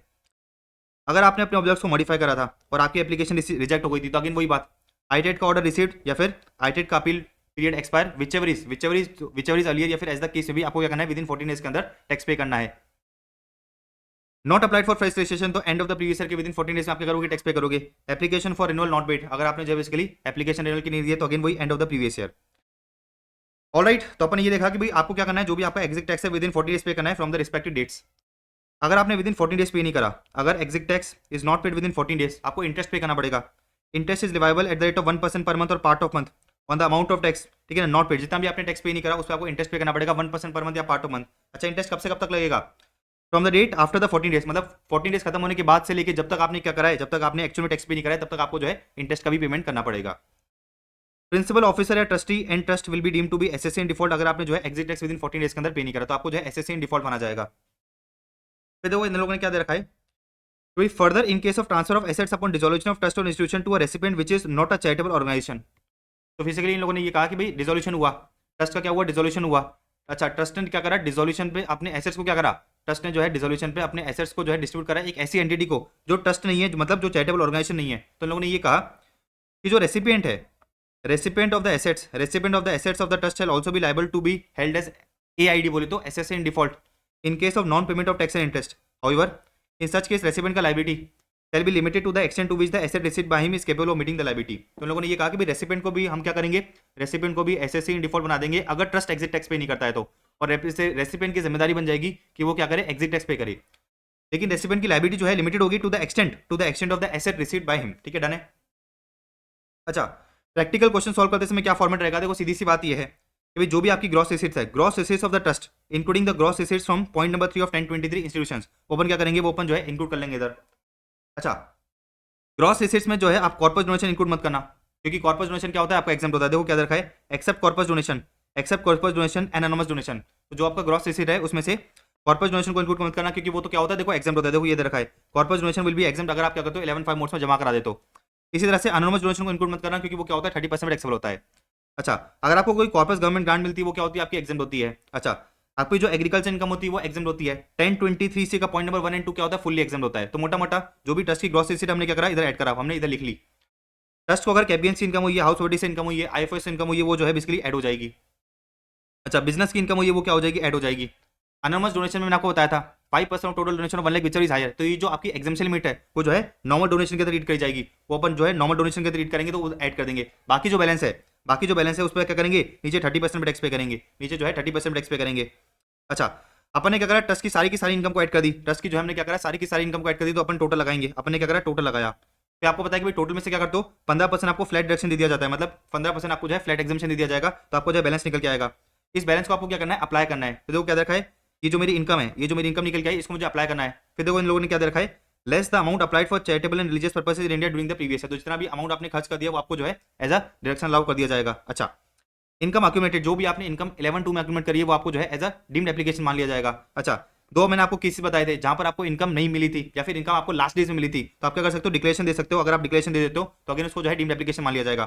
तो इनकम में से हमने क्या करा, लेस करा, इनकम में से जो है हमने क्या करा, आपका जो डीम्ड एप्लीकेशन है उसको लेस करा, एप्लीकेशन उसको लेस करा, तो आपको जो है बेसिकली आपकी नेट इनकम मिल गई, आपको जो है क्या मिल गई, नेट इनकम मिल गई। इस नेट इनकम पे आप नॉर्मल स्लैब रेट से टैक्स पे करोगे, तो income taxable at normal slab rates, ठीक है। तो उन्होंने क्या कहा कि भाई इस पे आपको क्या करना पड़ेगा, नॉर्मल स्लैब रेट से टैक्स पे करना पड़ेगा, जो इंडिविजुअल्स पे स्लैब लगती है। अच्छा, तो जो आपकी इनकम निकल गया इस पे क्या करोगे, स्लैब रेट लगाओगे। फिर मैंने आपको बताया था कि जो आपका अनोनिमस डोनेशन होता है, जो आपका अनोनिमस डोनेशन होता है वो आप इधर लिख लोगे। इस अनोनिमस डोनेशन में आपको क्या करना है, इस अनोनिमस डोनेशन पे आपको 30% टैक्स पे करना है। जो आपकी 115 बीबीआई की डीम्ड इनकम है, जो आपकी 115 बीबीआई की क्या है, डीम्ड इनकम है, 115 बीबीआई की डीम्ड इनकम है वो इधर लिख लोगे। इस पे भी आपको क्या करना पड़ेगा, 30% टैक्स पे करना पड़ेगा। तो मोटा मोटा ये जो नॉर्मल इनकम है इस पे आप क्या करोगे, नॉर्मल स्लैब रेट्स लगाओगे। ये जो अनोनिमस डोनेशन है इस पे क्या करोगे, 115 बीबीसी में 30% टैक्स पे करोगे। और ये जो आपकी डीम्ड इनकम है अंडर 115 बीबीआई इस पे अगेन आपको क्या करना है, 30% पे टैक्स पे करना है। अच्छा, ये तो हो गया फॉर्मेट। सारे के सारे क्वेश्चंस मैंने करा रखे हैं, तो आप जो है प्लेलिस्ट में जाके टैक्सेशन ऑफ ट्रस्ट के सारे क्वेश्चंस भी कर सकते हो। अब अपना लास्ट टॉपिक बचता है, अब अपना जो है इसके अंदर लास्ट टॉपिक बचता है रजिस्ट्रेशन की टाइम लिमिट्स। देखो क्या दे रखा है, procedure and timeline for availing exemption under 12 AB। तो मैंने आपको बताया कि भाई आपको क्या करना पड़ता है, सेकंड रिजिम के अंदर रजिस्ट्रेशन लेना पड़ता है। आपको जो है क्या करना पड़ता है, सेकंड रिजिम के अंदर रजिस्ट्रेशन लेना पड़ता है। मैंने आपको समझाया था ना 1023C में पॉइंट नंबर 1 एंड 2 इनको तो रजिस्ट्रेशन लेने की जरूरत ही है, इनको तो रजिस्ट्रेशन लेने की जरूरत नहीं है। एंड पॉइंट नंबर 3 जो है, पॉइंट नंबर 3 वाले जो इंस्टीट्यूशन है उनको क्या करना पड़ेगा, उनको जो है सेकंड रिजिम में रजिस्ट्रेशन लेना पड़ेगा। इसी तरह से कोई ट्रस्ट है जो बेसिकली 1023 में फॉलो नहीं करता, 1023 में फॉलो नहीं करता, तो उसको भी करना पड़ेगा सेकंड रिजिम के अंदर रजिस्ट्रेशन लेना पड़ेगा। तो प्रोसीजर दे रखा है, प्रोसीजर बता रखा है और टाइम लिमिट्स बता रखी है। तो अपने लिए जो है टाइम लिमिट थोड़ी सी काम की है, इंपॉर्टेंट है। देखो क्या दे रखा है, पढ़ो। देखो क्या बताया इन लोगों ने कि re registration of institution or fund which are already registered on 1 April 2021। तो पहले रजिस्ट्रेशन के लिए दूसरा सेक्शन हुआ करता था, पहले रजिस्ट्रेशन के लिए जो है दूसरा सेक्शन हुआ करता था 12AA। इन लोगों ने क्या करा, उसका सेक्शन चेंज करके 12AB कर दिया। तो लोगों ने बताया कि भाई जो भी ट्रस्ट और इंस्टीट्यूशन पहले वाले सेक्शन में क्या थे, रजिस्टर्ड थे, उनको क्या करना पड़ेगा, 12AB के अंदर रजिस्ट्रेशन लेना पड़ेगा। तो आपको जो है एप्लीकेशन कब तक देनी है, एप्लीकेशन देनी है within 3 months from 1 April 2021। अच्छा, आपने एप्लीकेशन दे दी तो ट्रस्ट आपको रजिस्टर करेगा। तो order to be pass within 3 months from the end of the month in which the application is received. और आपको जो एप्लीकेशन है, जो आपका रजिस्ट्रेशन है वो 5 साल के लिए क्या होगा, वैलिड होगा। तो वैलिडिटी पीरियड क्या है, 5 ईयर्स है। अच्छा, registration granted is applicable from the previous year from which the registration earlier was granted. तो बेसिकली हम ये देखेंगे कि भाई आपको वो जो 12AA के अंदर जो है रजिस्ट्रेशन दिया गया था, ठीक है ना, वो किस प्रीवियस ईयर से दिया गया था। तो फॉर एग्जांपल आप जो है 2 साल के लिए 12AA में रजिस्टर्ड थे, तो आपको 12AB में जो है 3 साल का और आपको क्या मिल जाएगा, 3 साल का जो है बेसिकली और आपको लिमिट दे दी जाएगी। आगे बढ़ो। इन लोगों ने कहा कि भाई renewal of registration for trust और institution already registered under 12AB and उस period of 5 years is due to expire. तो मोटा मोटा आपको जो रजिस्ट्रेशन मिलता है 5 साल के लिए मिलता है। आप क्या करना चाहते हो, अपने रजिस्ट्रेशन का, अपने जो रजिस्ट्रेशन है उसको रिन्यू कराना चाहते हो, तो आपको एप्लीकेशन कब तक देनी है, ठीक है ना। इन लोगों ने कहा कि भाई कम से कम 6 months prior to the expiry of 5 years. तो बेसिकली आपको जो है एप्लीकेशन देनी है within 6 month prior to the expiry of 5 years. अच्छा, जो registration granted is applicable from the previous year immediately following the previous year in which the application immediately previous year in which the application is made. तो जिस साल आपने application दी उसके अगले साल से 5 साल तक आपको जो है क्या मिल जाएगा, रजिस्ट्रेशन मिल जाएगा। फिर देखो क्या रखा है, फाइनल रजिस्ट्रेशन वेयर ट्रस्ट और इंस्टीट्यूशन इज प्रोविजनल रजिस्टर्ड। तो अगर आप एक ट्रस्ट थे जो प्रोविजनल रजिस्टर्ड थे, तो आपको एप्लीकेशन कब तक देनी है, एप्लीकेशन देनी है आपको at least 6 month prior to the expiry of provisional registration, या फिर or within 6 month from the commencement of activity which is earlier. तो बेसिकली एप्लीकेशन की टाइम लिमिट हो गई अगर आप जो है पहले प्रोविजनली रजिस्टर्ड थे। फिर देखो क्या रखा है, registration granted is applicable from the first of the previous year in which it is provisionally registered. ठीक है, तो बेसिकली जिस साल से आपको प्रोविजनल रजिस्ट्रेशन मिला था उधर से हम 5 साल गिनेंगे। फिर देखो क्या रखा है, ट्रस्ट और institution has adopted or undertaken modification of objects which do not confirm to the conditions of the registration. तो बेसिकली अगर आपने अपने क्या करा है, ऑब्जेक्ट्स को मॉडिफाई करा है, तो आपको रजिस्ट्रेशन लेना पड़ता है, आपको जो है अगेन क्या करना पड़ता है, रजिस्ट्रेशन के लिए अप्लाई करना पड़ता है। तो अप्लाई कब तक करोगे, within 30 days from the date of modification. अच्छा, registration granted is applicable from the previous year immediately following the previous year in which the application is made. तो जिस साल आपने एप्लीकेशन दी है उसके अगले साल से जो है आपको क्या मिलेगा, उसके अगले साल से जो है बेसिकली आपको रजिस्ट्रेशन दे दिया जाएगा। अच्छा, फिर देखो क्या रखा है, टू रिवाइव इन ऑपरेटिव रजिस्ट्रेशन ऑफ ट्रस्ट और institution on account of grant of approval under 1023G। तो फॉर एग्जांपल कोई ट्रस्ट था वो सेकंड रिजिम के अंदर क्या रहा था, रजिस्टर्ड था। अच्छा, सेकंड रिजिम के अंदर रजिस्टर होने के बाद उसने क्या करा, फर्स्ट रिजिम के अंदर रजिस्ट्रेशन ले लिया, फर्स्ट रिजिम के अंदर क्या ले लिया, रजिस्ट्रेशन ले लिया। तो सीधी सी बात है, ये जो सेकंड रिजिम का रजिस्ट्रेशन वो क्या हो गया था, कैंसिल हो गया था। अब वो क्या करना चाहता है, अब जो है बेसिकली वो सेकंड रिजिम के रजिस्ट्रेशन को क्या कराना चाहता है, रिवाइव कराना चाहता है। तो देखो क्या रखा है, टू रिवाइव इन ऑपरेटिव रजिस्ट्रेशन ऑफ ट्रस्ट और institution on account of grant of approval under 1023C। तो पहले ट्रस्ट जो है सेकंड रिजिम में रजिस्टर्ड था, फिर उसने क्या करा, फर्स्ट रिजिम के अंदर रजिस्ट्रेशन ले लिया। तो उसका मतलब क्या है कि जो सेकंड रिजिम का रजिस्ट्रेशन था वो क्या हो गया, कैंसिल हो गया। अब वो क्या करना चाहता है, वापस सेकंड रिजिम के अंदर आना चाहता है, मतलब सेकंड रिजिम के रजिस्ट्रेशन को रिवाइव कराना चाहता है। तो एप्लीकेशन कब तक देनी पड़ेगी, पढ़ो, एप्लीकेशन देनी पड़ेगी, application has to be made at least 6 month prior to the commencement of previous year from which the registration is sought. ठीक है ना, तो आपको एप्लीकेशन देनी पड़ेगी at least 6 month prior to the commencement of previous year. तो प्रीवियस ईयर चालू होने की कम से कम 6 महीने पहले आपको एप्लीकेशन देनी पड़ेगी। अगेन वही बात, आपका जो रजिस्ट्रेशन है वो आपको जो है बेसिकली अगले साल से मिलेगा। तो जिस साल आपने एप्लीकेशन दी है उसके अगले साल से हम क्या करेंगे, 5 साल काउंट करेंगे। अच्छा, ये जो भी अपने केसेस पढ़े, ये 1.1 2 3 4, ये अपने जो भी 5 केसेस पढ़े, ये जो भी अपने क्या करें 4 केसेस पढ़े, 4 है नहीं, ये 1 2 3 4, ये जो भी अपने 4 केसेस पढ़े, इसमें आपने एप्लीकेशन तो दे दी। अब सामने वाले जो कमिश्नर वो ऑर्डर पास करेगा, देखो क्या दे रखा है, for all the above cases order has to be passed within 6 months from the end of the month in which the application was received after satisfying himself about the genuineness of the activities and compliance of other laws as are material for the purpose of achieving its objective। तो मोटा मोटा commissioner क्या करेगा, verification करके जो है order pass करेगा, registration का ऑर्डर पास करेगा with in 6 months from the end of the month in which the application is received. अच्छा, अगेन आपको जो रजिस्ट्रेशन है वो 5 साल के लिए मिलेगा। अमेंडमेंट आया, इन लोगों ने कहा कि भाई with effect from 1 October 2024, with effect from 1 October 2024, ये जो मंथ था ना इसको हमने क्या करा, क्वार्टर कर दिया। ये जो मंथ था इसको हमने क्या करा, क्वार्टर कर दिया। तो with effect from 1 October 2024 order is to be passed within 6 months from the end of the quarter. ठीक है, बात समझ आ गई आपको। तो पहले जो ऑर्डर पास हुआ करता था वो कब तक हुआ करता था, within 6 months from the end of the month. लेकिन विद इफेक्ट फ्रॉम 1 अक्टूबर 2024 ये मंथ की जगह इन लोगों ने क्या कर दिया, मंथ की जगह इन लोगों ने क्वार्टर कर दिया। डन है। अब बात करते हैं अपन आगे। इन लोगों ने कहा कि भाई इन एनी अदर केस, जो भी अपन ने ऊपर सारे केसेस पढ़े, अगर आप ऊपर कहीं पे फॉल नहीं कर रहे, मतलब आप जो है फर्स्ट टाइम एप्लीकेशन हो, मतलब आप क्या करो, पहली बार एप्लीकेशन देना चाह रहे हो, तो देखो क्या रखा है, आपको एप्लीकेशन कब तक देनी है, at least 1 month prior to the commencement of previous year from which the application is sought. तो जिस साल से आप रजिस्ट्रेशन लेना चाहते हो, कम से कम जो है 1 महीने पहले आपको क्या करना पड़ेगा, एप्लीकेशन देना पड़ेगा। ऑर्डर पास होगा with in 1 month from the end of the month in which the application is received, और आपको जो है प्रोविजनल रजिस्ट्रेशन दिया जाएगा 3 साल का। तो इनिशियली ट्रस्ट को जो भी फर्स्ट टाइम क्या करना चाहता है, ट्रस्ट रजिस्ट्रेशन लेना चाहता है, उसको क्या दिया जाता है, उसको जो है 3 साल का प्रोविजनल रजिस्ट्रेशन दिया जाता है, और 3 साल के प्रोविजनल रजिस्ट्रेशन के बाद उसको जो है बेसिकली फाइनल रजिस्ट्रेशन के लिए अप्लाई करना पड़ता है। तो मैंने आपको बताया था कि भाई अगर ट्रस्ट जो है प्रोविजनली रजिस्टर्ड है तो उसको जो है फाइनल रजिस्ट्रेशन के लिए कब अप्लाई करना पड़ता है। देखो अपने इधर टाइम लिमिट पड़ी थी। फिर आगे देखो क्या रखा है, फिर आगे मुझे क्या बता रखा है कि भाई registration granted from the previous year for which the registration is sought. तो जिस साल से आप रजिस्ट्रेशन लेना चाहते हो उस साल से आपको जो है 3 साल का रजिस्ट्रेशन दे दिया जाएगा। अच्छा, इन लोगों ने देखो एक चीज कही, इन लोगों ने जो है एक और चीज कही कि trust already registered under 12A and 12AA required to be registered under 12AB till 30th of June 2024। तो मैंने आपको बताया कि जो पहले रजिस्ट्रेशन का सेक्शन हुआ करता था 12A एंड 12AA हुआ करता था, 12A एंड 12AA हुआ करता था। तो इन लोगों ने जो है थोड़ी सी टाइम लिमिट को क्या करा, एक्सटेंड करा, और इन लोगों ने ये कहा कि जो ट्रस्ट पहले से इन सेक्शंस में रजिस्टर्ड है वो क्या करेंगे, 12AB में रजिस्ट्रेशन के लिए अप्लाई कर सकते हैं टिल 30th ऑफ जून 2024। अच्छा, एक और चीज इन लोगों ने कही कि provided at where the application is filed beyond the time limit in all the above cases. ऊपर जो अपने सारे केसेस पढ़े, ठीक है ना, अगर आप जो है समय के अंदर एप्लीकेशन फाइल नहीं कर पाए तो इन लोगों ने कहा कि कमिश्नर में if he considers that there is a reasonable cause for delay in filing the application condone such delay. मतलब कमिश्नर आपको जो है लेट एप्लीकेशन, कमिश्नर आपकी जो है लेट एप्लीकेशन को भी क्या करेगा, एडमिट कर लेगा, अगर आपके पास कहते हैं जेन्युइन रीजन थे। अगर आप जेन्युइन रीजन की वजह से टाइमली एप्लीकेशन फाइल नहीं कर पाए तो कमिश्नर क्या कर सकता है, कमिश्नर आपका जो डिले है उसको कंडोन कर सकता है। अच्छा, फिर एक और अमेंडमेंट आया। मैंने अभी आपको क्या बताया कि भाई अगर कोई ट्रस्ट है पहली बार रजिस्ट्रेशन लेना चाहता है तो उसको क्या मिलेगा, प्रोविजनल रजिस्ट्रेशन मिलेगा 3 साल के लिए, अच्छा, इन लोगों ने जो है अमेंडमेंट करा।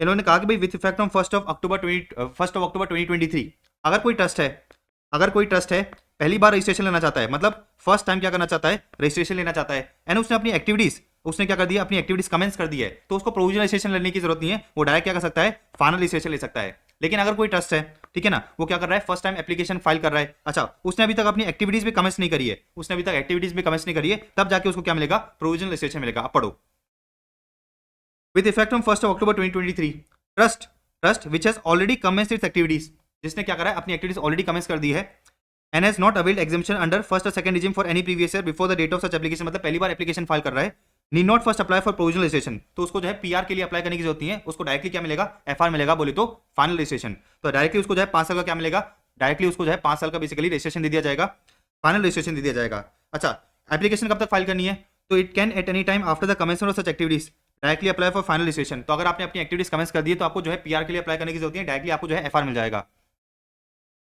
Order will be pass within 6 months from the end of the month in which the application is received. अच्छा, exemption available from the financial year immediately next financial year in which the application is made. तो जब आपने application दिया उसके अगले साल से आपको जो है 5 साल के लिए डायरेक्टली क्या मिल जाएगा, एफआर मिल जाएगा। तो मोटा मोटा क्या है कि with effect from 1 October 2023 only trust fund और इंस्टीट्यूशन जिसने अभी तक अपनी एक्टिविटीज कमेंस नहीं करी है उनको क्या करना पड़ेगा, पीआर लेना पड़ेगा। बात समझ आ गई। तो यहाँ पर अपना फाइनली जो है पूरा टैक्सेशन ऑफ ट्रस्ट खत्म होता है, यहाँ पर जो है अपना फाइनली पूरा का पूरा क्या होता है, टैक्सेशन ऑफ ट्रस्ट का टॉपिक खत्म होता है। तो बहुत आसान चैप्टर है ये, बहुत ज़्यादा आसान चैप्टर है। अगेन अपन ने क्विकली चीज़ों को रिवाइज करा है, ठीक है ना। मेरा पर्पस ये था कि भाई आपने जो है चीज़ें सारी पढ़ रखी है, अपन क्विकली जो है चीज़ों को क्या करना चाहते हैं, रिवाइज करना चाहते हैं। अच्छा, अगर मेरा जो रेगुलर बैच चलता है, वहाँ पर अगर आप देखोगे तो इसको मैंने 5-6 घंटे लेके कराया रिवाइज, और अभी आप देख सकते हो कि भाई 1-1.5 घंटे में अपने क्विकली रिवाइज कराए। तो अपना जो ये बेसिकली रेगुलर लेक्चर होता है उसमें अपने बहुत डेप्थ में एक चीज़ के लॉजिक्स पढ़ रखे हैं। मैं अज्यूम कर रहा हूँ कि भाई अगर आप मेरे क्लास स्टूडेंट हो तो आपको सारे के सारे लॉजिक्स आते ही होंगे, एंड अगर आपने कहीं दूसरे से क्लास ले रखी है तो ऑफकोर्स उन टीचर ने भी आपको सारे लॉजिक समझाए होंगे। अभी अपना काम था भाई क्विकली चीज़ों को रिकॉल करना। ऑलराइट, तो वीडियो को लाइक करना, कमेंट करना एंड बेसिकली अगर आपको सारे के सारे क्वेश्चंस करने हैं तो मैंने अगेन बता दिया आपको कि भाई आप प्लेलिस्ट में जाके सारे के सारे क्वेश्चंस कर सकते हो टैक्सेशन ऑफ ट्रस्ट के। तो फाइनली जो है अपना टैक्सेशन ऑफ ट्रस्ट खत्म होता है। मिलते हैं नेक्स्ट वीडियो में।